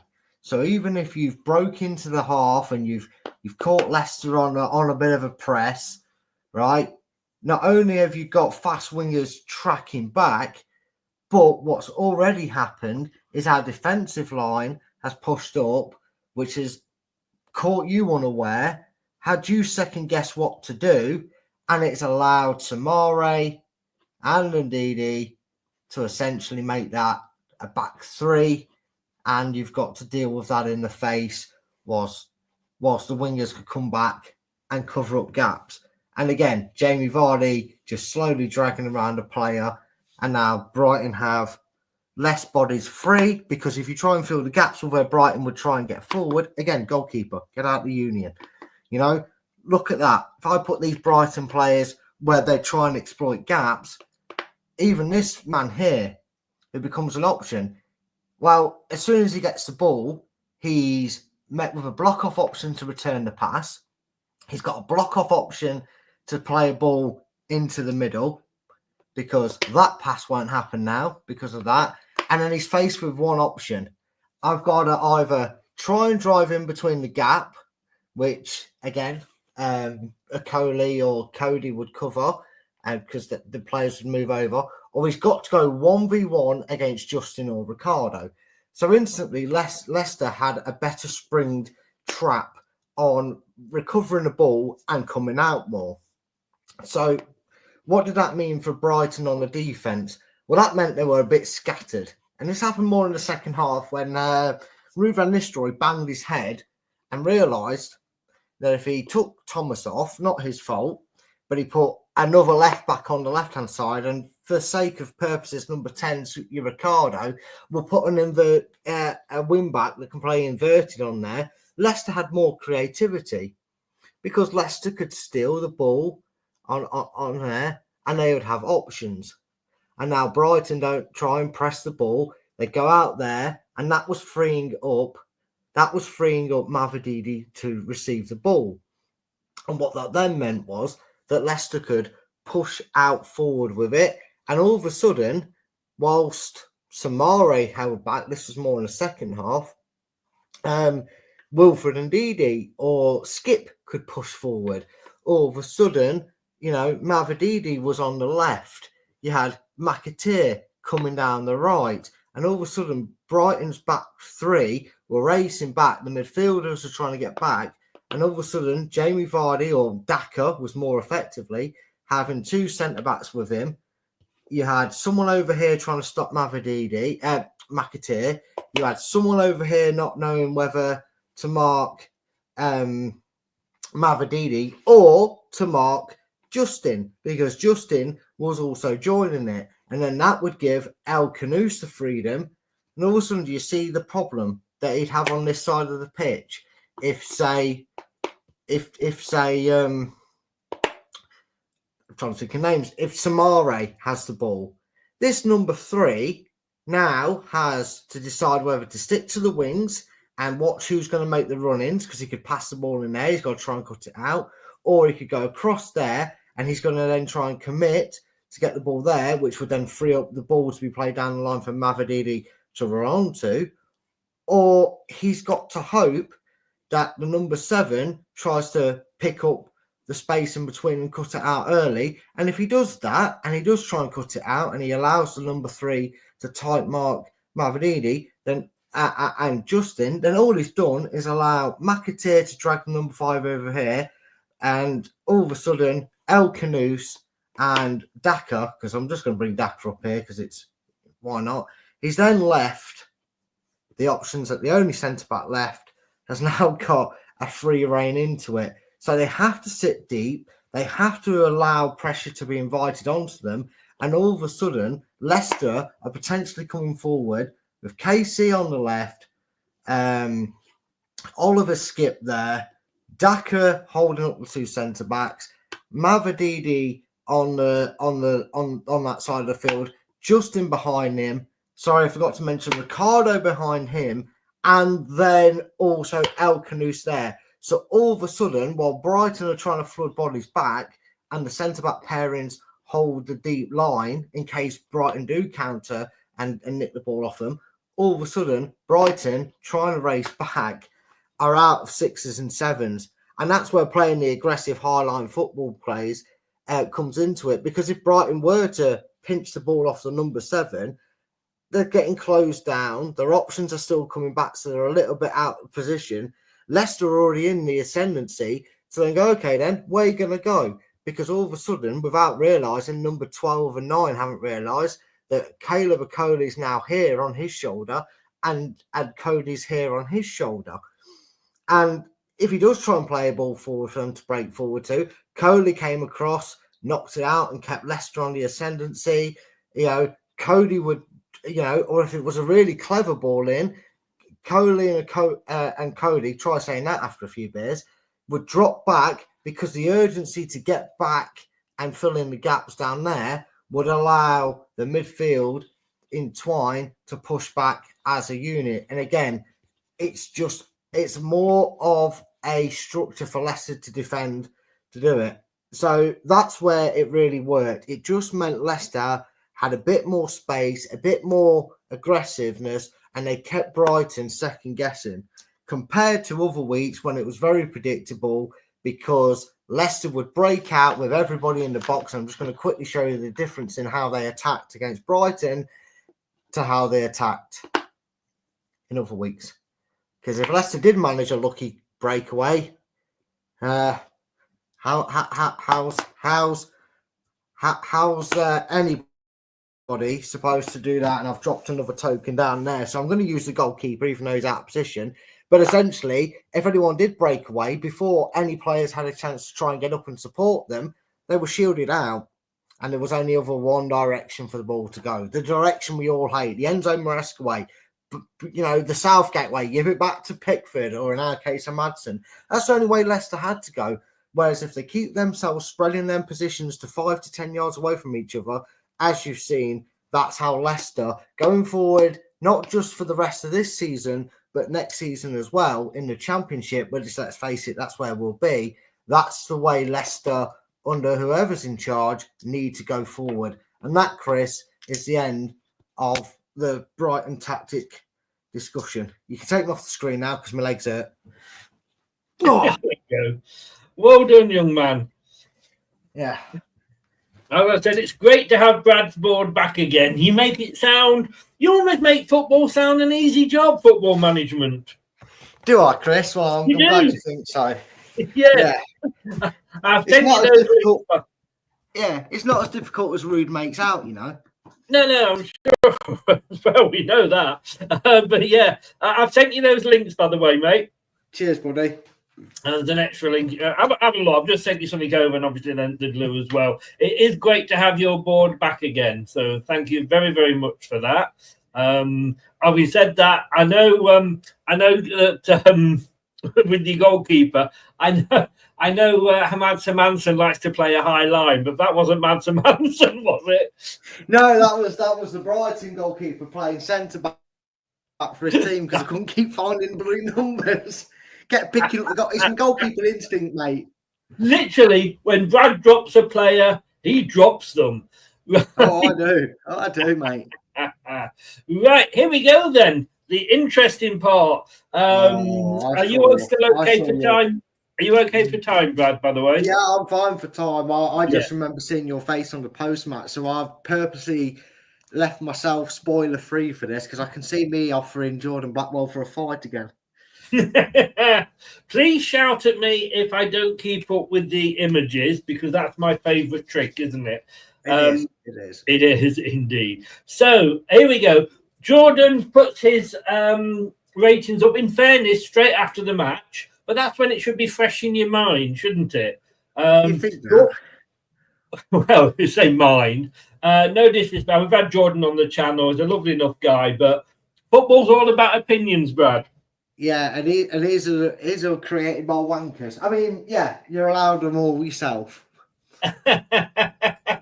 He definitely, if this applies to anybody, I think this is definitely Jordan. Your opinion is wrong. But anyway, here we go. So, Haman, we're going to go through it, read out Jordan's. Brad will give his opinion, and I'll just add my score at the end for a bit of fun. So, Mads Hermansson. Jordan said perhaps his best game since his return from injury. He couldn't stop Pedro's penalties, but he made lots of good stops in between, including a one-on-one with O'Reilly. His kicking wasn't the best, and he got a 7 off Jordan. I'll be honest with you, I don't remember Mads having too much to do. No. That's probably inevitable, endeavour to the fact that Brighton couldn't have hit a barn door with a banjo for the majority of the game. But again, he did what was necessary for what was asked of him to do it. He couldn't do anything about the penalties. They were annoyingly good penalties. Obviously, the first one, in fairness, it was scuffed, I think, wasn't it? But he went the wrong way. And it's a 50-50, isn't it, as a goalkeeper? Oh, yeah, no 100%. It is what it is. I think a 7's fair. I'm going to give him a 6.5, though. Oh, the halves are out already. Get your halves out for the lads, as I say. To be honest with you, I've agreed with you. I've gone 6.5, so I can't really say anything. James Justin started in the inverted full-back role. He struggled to get on the ball like Ricardo does, and it also meant he was struggling to stop Adringa too. He looked more comfortable when moved to left-back, and from there he improved. He got a 5 off Jordan.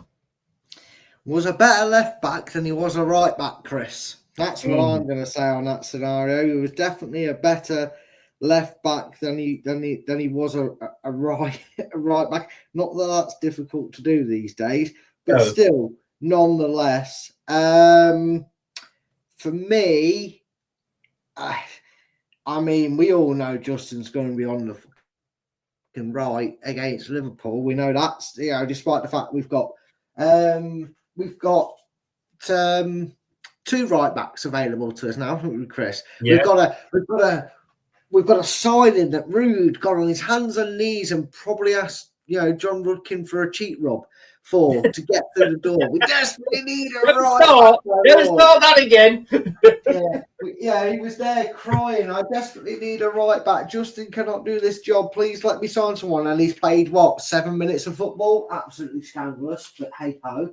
And he's had a returning Ricardo who is made of blue tacks, 10-year-old chewing gum and all sorts, because he can't hold himself for longer than a week before he's got some crippling injury. But nonetheless, he was available.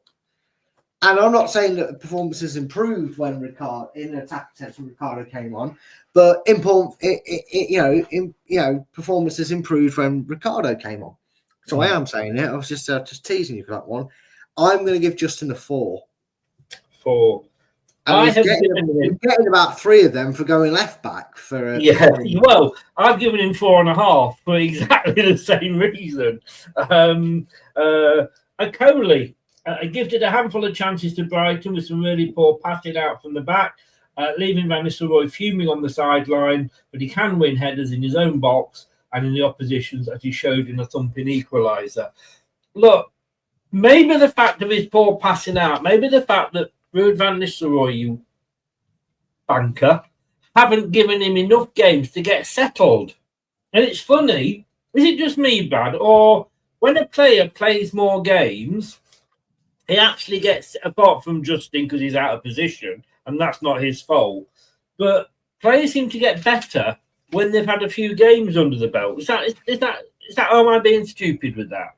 I mean, most people would say you're being stupid, Chris. However, contrary to popular belief, if you play games and get more game time and play consistently, you're going to improve. And excuse us, the man of the match, I uploaded the wrong picture. Oh no, well, he was one of many that could have won it. Contender anyway, yes, yeah. His best game in a Leicester shirt. At the end of the day, if you're going to pick on a player for a poor pass, then they all deserve knocking down a box because they've all made poor passes this season out of our box. I felt more assured with him at the back than I have any of the back four. That includes Cody, who's going for a record of how many penalties can he give away. One more, he gets the match ball. Vestergaard, your love child, Wout phase. I like him, Chris. I hope he's around next season. And if things go well next season, I hope he's back to prove his worth in the Premier League the season after. Time will tell. I'd give him an 8. You're giving him an 8. Again, I can't argue with any of what you've said, annoyingly. I've given him a 7. I'm giving him a 7. Probably I was being a little bit harsh there, but definitely more than Jordan's given him. Connor Cody, there were a couple of decent passes through the lines, but he lost his man at times. I was never going to get away with that handball. Defended against Brighton rates well when City were on top. He got a 5. I think that's a bit low. Again, he's been afforded a few starts as of late. He's still not completely been forgiven for me. I do think he spends more time sitting his arse down in Talk Sport than he does on the training. 4 minutes into the player ratings and we get the Talk Sport mention. Yeah. However, I will say, if you're looking for positives and things to look at for the remainder of this season, in terms of players that seem to be wanting to put the effort in and show commitment to the club, Cody might not be a lost cause. I'm going to give him a 6.5. 6.5. I've given him a 6. So it's been difficult. That's why. Luke Thomas, after some solid outings in the back 5, Thomas really struggled in the back 4. He gave Minter too much space and was overwhelmed every time Brighton attacked down the flank. It was a blatant foul on O'Reilly for the second penalty too. Are you ready for this? Go on. 3. Well, I think he's making absolute crack and need to get off the drugs there. First of all, he didn't get overrun. He purposely was allowed to give him that space because he knew he could beat him for pace and track him and cover him, which he did a lot of times. Minter got the ball out wide a lot. Don't remember him doing a lot with it. Don't remember him setting up 6 or 7 chances. In fact, all I remember him doing is getting the ball and Luke Thomas was right in his face. Jordan, you're an arse clown. You don't know nothing about football. It's a 6. Oh, God, you made me cough. Then he died choke then.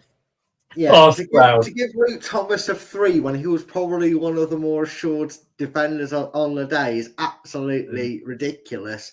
I'm going to give him the same as I give Connor Cody. I'm going to give him a 6.5. Well, funny you should say that because I've given him the same as I've given Connor Cody, so I've given him a 6. Yeah, well, and look, you didn't tell me I hadn't put his picture up, did you? Oh, Chris, you forgot. Bloody one job, Brad. One job. Right. Wilfred Ndidi. Now then, where are we here? His passing when he got onto the ball was better, but that did not happen often enough. The Nigerian too often bypassed when Brighton came forward, didn't influence the defence or attack, and got a 3.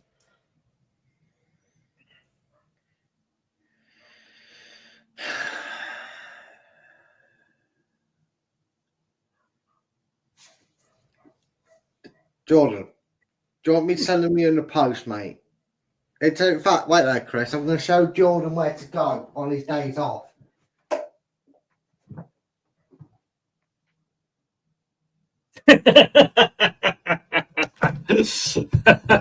Well, while you're there, mate. What's that? Look, honestly, right? If you'd have given him a 3 against Newcastle, I would have probably been on board with you.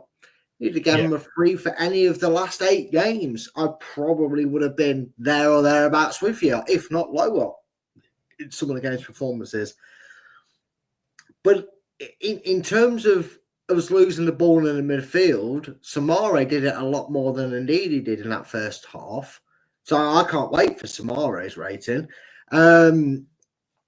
He also was a bit restricted because he had, the babysitting role, as I call it, which he's had with Napoli's and now Samare. If Rude had switched Ndidi into the role he seemed to give Skip, I think we'd have got a full Wilfred Ndidi performance from him. Maybe that should be the plan going forward. Whilst it wasn't his best game by a long way, it was a vast improvement over what we have seen from him over the last 3 weeks. The fact that you give him a 3 just baffles my mind to think that if you need proof that you can still live an active life as a vegetable that's brain dead, Jordan Blackwell is your man, right? Allegedly. I'm going to give him a 6. I don't think he had a bad game. For me, I was surprised when Ndidi came off and Samari stayed on. That said, and I know Samari's your love child, so don't get mad at me. But don't leave me. Don't leave me. Come back. But to me, I just don't think that him and Samari can play together. They just do get in each other's way. And Samari did improve after Ndidi went off. So who's not to say that Ndidi wouldn't have improved if Samari had gone off? I'm agreeing with you, and I'm going with a 6. Because I don't think he was that bad. No, we've got brain cells, Chris. That's a difference and dangerous thing that Jordan don't have. Now, here we go. Now, everybody be careful here. Don't get too upset because, we know Brad's like, this is his love child and everything. And he's, it's costing him a fortune in alimony. But Samari, he was not sharp enough at all for the first hour. And it was perhaps a surprise indeed he went off and not him. Whoa, he's actually talking sense here, Jordan. But he came on strong in the latter stages and his surges were helpful in City turning the game around. He got a 5. What do you think of Samari's surges? Well, I'd not like to comment on them, Chris. I don't think I'm in a position to comment on his surges. You might want to ask his partner what his surges are like. That's going to be the new catchline now, Samari's surges. To be fair, right, I can't understand how he tears Wilfred Ndidi to shreds and gives him a 3. And then probably is harsher on Samari. And I'm not saying for a change, that he isn't right to, have a go at Samari. Because Samari did have not a poor game, but he didn't have a great game. Let's be honest. Yeah. But he gives him a 5 and Wolf for 3. Doesn't make any sense to me. I will say, if it's not clear and obvious to any manager coming into the club in the future, if Samari stands around, if they can't see that Samari is not a CDM and he's actually a midfield midfielder of some kinds in a support or attacking sense, then I don't know what they're watching, because when he, had that freedom, Chris, like you said, he was a far better player for us than he was as a CDM.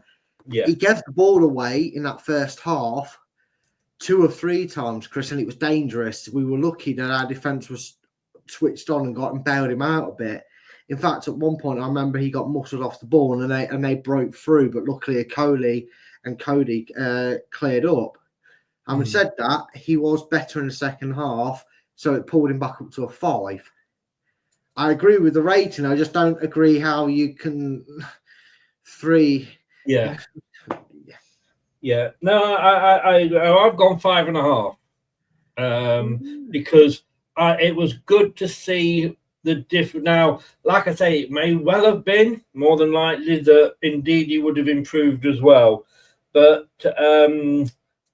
no, I'm actually going to change that to a 6. So I know I've given 4 6s in a row, but if I'm giving Indeedy 6, I'm going to give Samari 6. No, I'm not. I'm going to go back down to 5.5. I used to be indecisive, but now I'm not so sure. Casey McAteer. There were plenty of moments when he lacked the required quality on the ball, but he's energetic and he always shows it. Another who improved after the changes around him.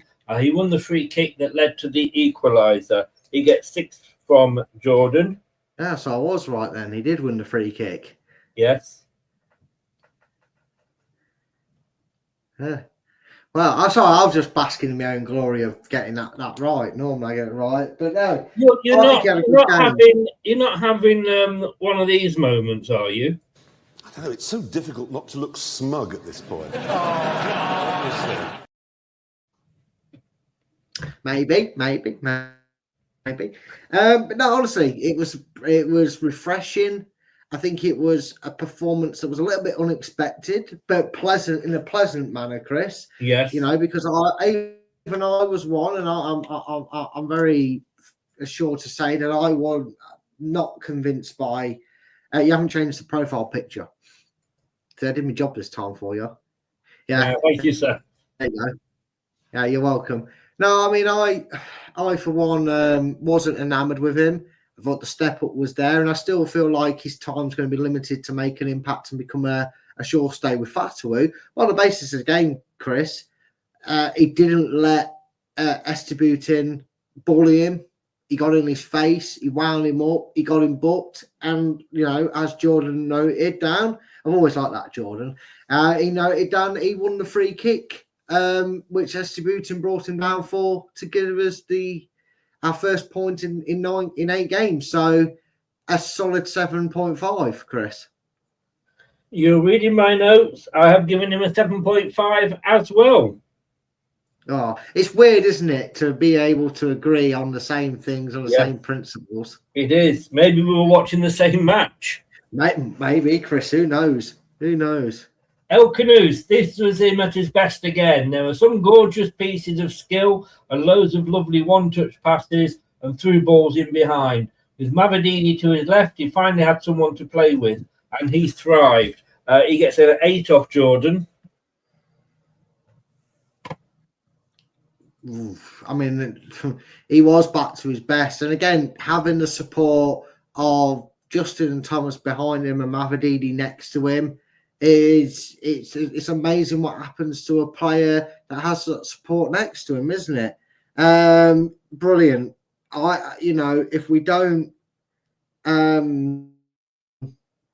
If we are forced to sell him at some point, or in the summer, which I wouldn't blame him if he chose that he wanted to go, at least we're going to get some fee for him, because he's got that potential. And if he's nurtured at the right club to use that potential, you're going to see a Mahrez-esque style player, because you just see some of the passes he makes are so nonchalant. A few cheeky back heels in the game. He's not afraid to do it. Look, I would like to say that Leicester bounced straight back up, him as one of the main men, and we keep him for a few years, because he's got quality by the bucket loads.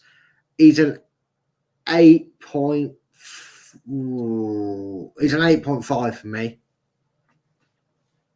This is going to seem very strange because strange, never. No, I know. But I gave my man of the match to McAteer, and I've given him 7.5.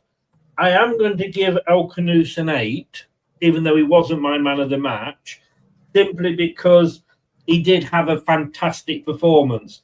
And I've got to say, I've given McAteer my man of the match basically on the lines because it wasn't expected that he would be that good. Where with El Canoes, you kind of expect if he has a bad game, it's a surprise. Does that make sense? Yeah, no, I get it. Yeah. Bournemouth are 1-0 up within the first minute. John, what a start. If Fulham can score 2 goals, that'd be great. I'll get 3 more points. Double you score in the Premier League. You went Bournemouth. What did you say then? Because I went Bournemouth 1, Fulham 2, so I need Fulham to score 2. Yeah, and Wayne agreed with you. In fact, Wayne agreed with you about 3 times. He was a crying wreck by the end of the show. I bet he was. He has to counselling, hasn't he? Yeah, well, I went 3-1 purely because I didn't want to be the same as you. Oh dear, you can have a laugh. John says that's Irish. It's not. Look, I think he can be the best player on the pitch, but we expect him to be that level. And everybody was going on, and you know, Craig, who co-hosts this, he doesn't rate McAteer at all, and I think for him to go on and do that is why he actually edged it as my man of the match. Stefan Mavididi. He's the man who ended the long goal drought, and he deserved to be 2. He was City's best player in the first half, showing persistence and dynamism in his dribbles at goal and connecting sweetly to score. He didn't have much joy in the second, but kept at it. Got an 8.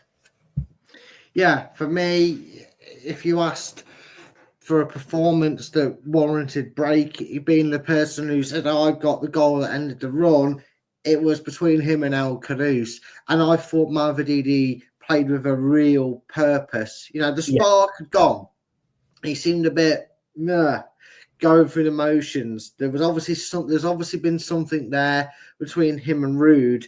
And I feel like he grabbed the ball by the horns as he did. He's been given that opportunity because he's finally playing a style of play that allows Mavididi not just to be picked in the team because he's playing wingers, but in a style that we've seen in the Championship season suits Mavididi as well. It's almost like we've got an attack-minded side. Anyway, I thought he was brilliant. It was a toss-up between him, McAteer, and El Canoes for my man of match. I went for Mavididi, so you know my rule, Chris. I don't do you. I'm not flimsy like that. He gets a 9. Gets a 9. Gets an 8 off me, the same. Because I think he had a great... It was almost like, you dare drop me for the next game, Rude. Yeah. And he's finally... But it will be interesting to see if we start him again, if he can do that again. Because like I say, I am worried he's turning into a bit of a Damari Gray. Right. Jamie Vardy. He wasn't in the game at all. Perhaps it didn't help that El Canoes had Mavididi combined with as a few through balls went the captain's way. He didn't have any shots either. He got a 3 off Jordan. Well, Jordan, you know the last time you gave a 3, I said you were smoking crack and you were probably one of the customers on Breaking Bad. I still think you're smoking it, mate, because 3's too many. I genuinely did not know he was on the pitch. Yeah. Gospel. God's honest truth. Gospel has come. Didn't know he was on the pitch. Chris once gave a man of the match to, I think it was Dakota Reed for not turning up. Well, yes, I did, didn't I? Yeah. I'm going to give Vardy a 1 because the only time I heard his number come up when he was the 1 coming off. See what I did there? Well, this will be no surprise to you, Brad. After my little piece early, when I was comparing Vardy and Daka and looking at his stats, This will come no surprise to you. I think you're being overgenerous because I've given him a 0. Oh, wow! And you've done that with him before as well. Yeah, I was tempted, mate, but yeah. Oh, John's been very, very kind as well. Right, we're on to the subs now, mate. Hey, guess how many are going to score higher than Jamie Vardy? I think pretty much all apart from Evans. He never touched the ball, did he?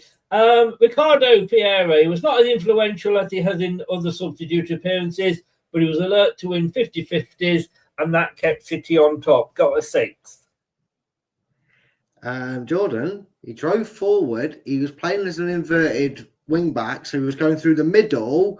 He was always up in their half of the field, and that allowed for McAteer to stay in a more forward role. Shut up, and it's a 7.5. 7. Oh, should. Yeah, I'm giving him a 7, mate. I think he changes the game, doesn't he? Yeah, he does. When he comes on, changes it. And I tell you what, the other thing he does as well, he gives the crowd a lift. He does. And he's going to be a face next season that I'm going to be, despite what I've said about his injuries, and I do feel that his injuries will be a big factor behind it. But for me, I do feel that he's a face that we're going to miss next season. Unless, of course, by some miracle, a right back was signed in January that we don't know about and play that position. Oh wait, sorry, he did do well last time we were in the Championship. We've gone back to Vardy anyway, by the way. Yeah, he did do well in the Championship, didn't he, last season? He did. He managed to stay injury free, but maybe a bit like Vardy. All right, he's still obviously got the legs to do it, but maybe his injury proneness. Maybe we should allow that right back, Wolo Koulibaly or whatever his name is, to actually play next season and get some minutes on the pitch. Who knows, Chris? Who knows? We'll see. We might even see Michael Golding next season. No, sorry, I'm being silly. I know. Sorry, you named a player I don't even know, mate. I don't know what you're talking about. So yeah, I gave him 7. Skip. Look, I don't get everybody's hatred for Skip. I think it's the fact that he has. I think he will come into, and a lot of people have said this. I think he will come into it. Like Winks did last season. Yeah. I think Skip will find his own footing, his form in the Championship. I think he's a Championship player, possibly more than a Premier League player. But I don't get everybody's hate on him because I've not seen enough of him to judge him. If that's the case, at this stage in his Leicester career, if we match it up with Iheanacho, we should hate Iheanacho. No, okay, yeah, I agree. And when I have my tendencies, you haven't changed it to Ollie Skip because I'm guessing you don't have the reserves loaded up then. I do. No, he looked half a second. I just wanted to say that, get it off my chest. Oliver Skip, he looked half a second off the pace when he first came on. Wow. Were you sat there with the stopwatch or what, Jordan? But once he warmed up, he looked very lively and made plenty of forward runs. He got a 5 off Jordan. Yeah. I mean, I will admit this now. I've been a little bit like you. I'm the devil's advocate when it comes to Skip. I like to do the pot stirring. Yeah. Yeah. I do stand by most of what I say sometimes with Skip, though. But I do feel like some of his stick comes from the same reason that Slabhead gets stick at Man United. It's not his fault that we were willing to pay Spurs' £25 million for him. He is a squad player / championship regular starter, in my opinion, like Winks. I think he played well, Chris. He came on, he played well, he did okay. And I think next season, provided he stays around, will be a big part to play in I'm clipping this, by the way. I am clipping this. What? Yeah, he'll have a big part to play in our potential return to the Premier League. So I'm going to give him a 6.5. 6.5. And Which you will didn't tell probably me go on about record as my highest record mark I've gave Skip. I think it is. You didn't tell me about the picture either. I did. I said you started it on Vardy. You not got the subs up, and you went, "Yes, I had." And then you. I thought you meant. Oh, sorry, mate. I thought you meant on something else. My apologies. You did.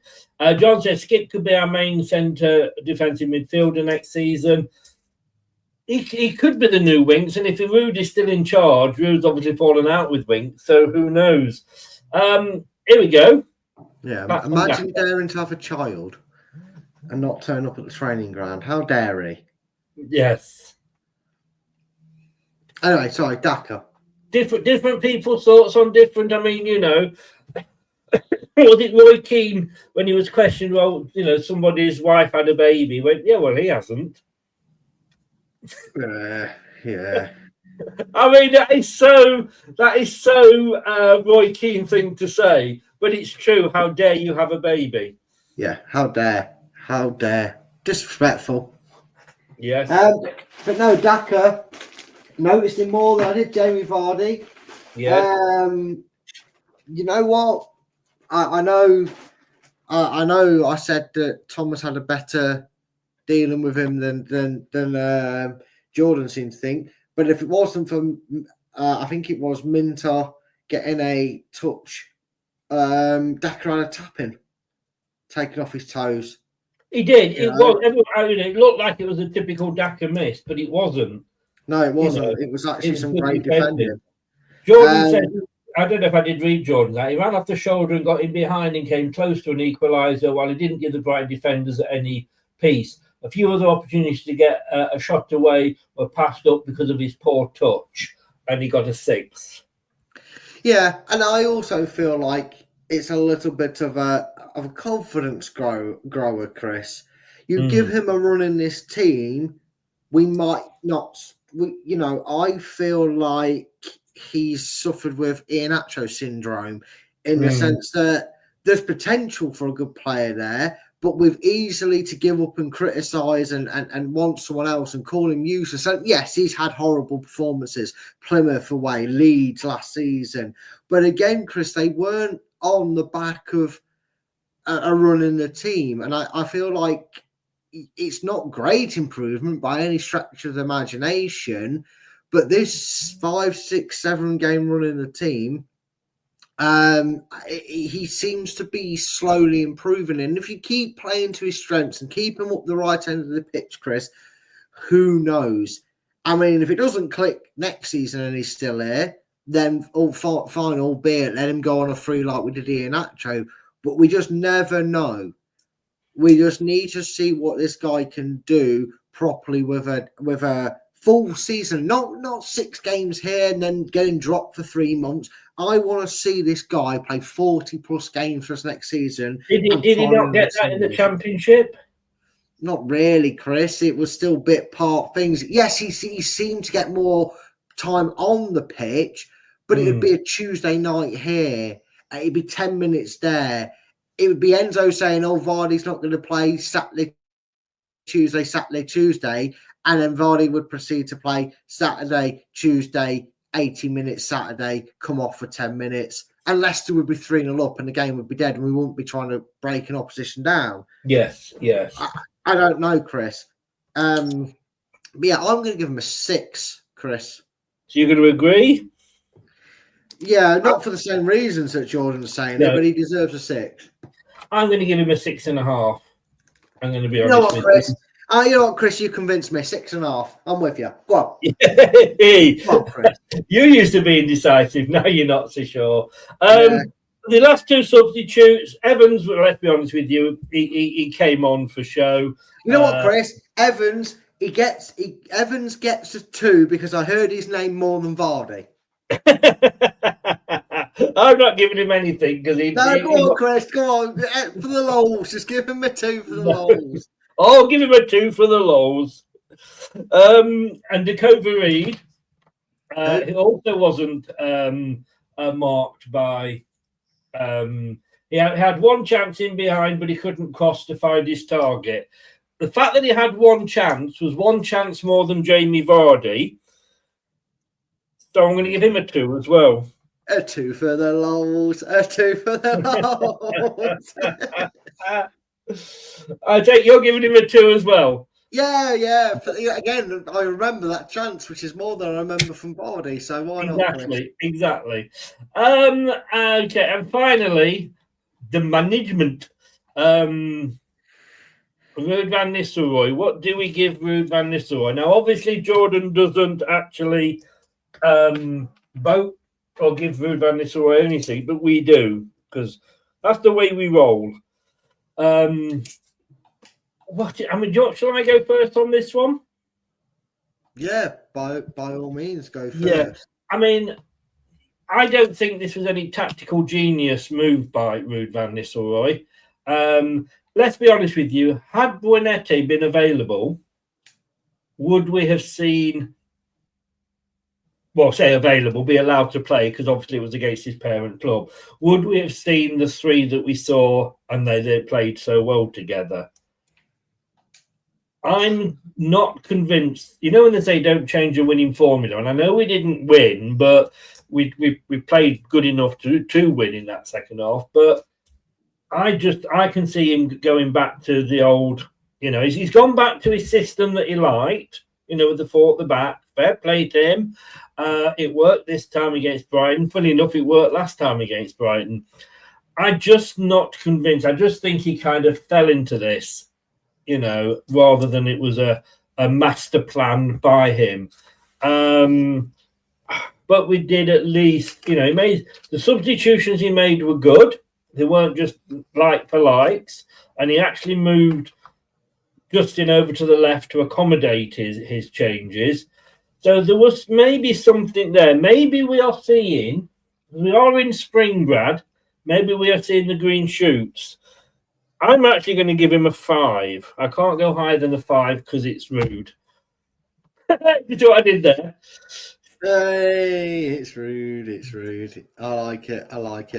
Now, again, I know we have to give praise to the manager when things go right. And look, he was the one that turned around and basically, negatively, a good way, however you want to take it, is up to you.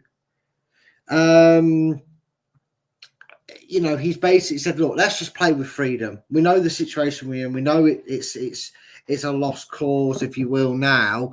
Let's just play attacking football, go for it, and try and end the season on the high. He may be regretting the fact that he didn't do that 6 or 7 weeks ago, or maybe when we beat Spurs, keep playing that way. But I do feel like this was more of a player performance than a managerial performance. So I'm going to agree with you, Chris. I'm going to give him a 5. And I'm telling you this now, he'll score a lot higher than 5 even if we lose to Liverpool, but he actually sticks with this way. Right. I can't see it, Chris. I'm with you. I cannot see him sticking with this way. But if he does, he'll get higher than a 5 next week. Brilliant. Okay, well, there we go. That's your lot, guys. A bit of a long show, but it was a very enjoyable show. We covered everything that we wanted to, and Brad's board's back. Who's not missed a bit of Brad's board? That's what I say. Next week, we may even see it not stuck up with sellotape or stuff on an upside-down laundry basket. But who knows, guys? Hey, tune in next week for further adventures of Brad's board. Oh, that's going to get memed. Brad, mate, thank you very much, sir. You're very welcome, my friend. Everybody, thanks for joining us today. I love doing these sort of shows. It allows Chris to have an excuse to allow me to talk for 45 minutes and not get and allowed to say everything I need to say. Gives me a chance to go for another piss. I know, right? Hey, look, you're getting fame for it. Love Brad's board. Hey, cheers, John. Cheers. How can people follow you, mate? Because you do speak sense occasionally. How can they actually tune in and follow you? The best place to follow me would be by hitting the like and subscribe button on this channel. But you can follow me on X. You can whatever you want to call it. full-time focus. I had to think of my own Twitter handle there. You can follow me on Facebook if you really want, if you want to be that sad. Follow me on there, and just generally just keep the love and support for this channel going, and you'll see more of my boards if you so wish. And that's just where Chris will put all my social handles out there if he's not already. There'll be in the link down below. So feel free to add away, if you will. Brilliant. Thanks as always, Brad.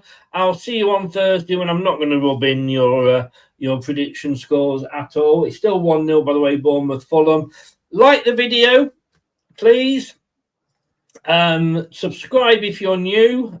Both of those help the channel, and it's free, as is sharing it. Share it around your friends and click that notification bell. I will see you on Thursday, Brad, and we'll be back tomorrow at 7 for Let's Talk Leicester.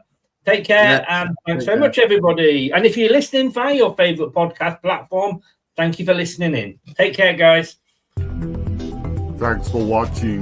These videos are tremendous. You'd better like them too, or I'll be back.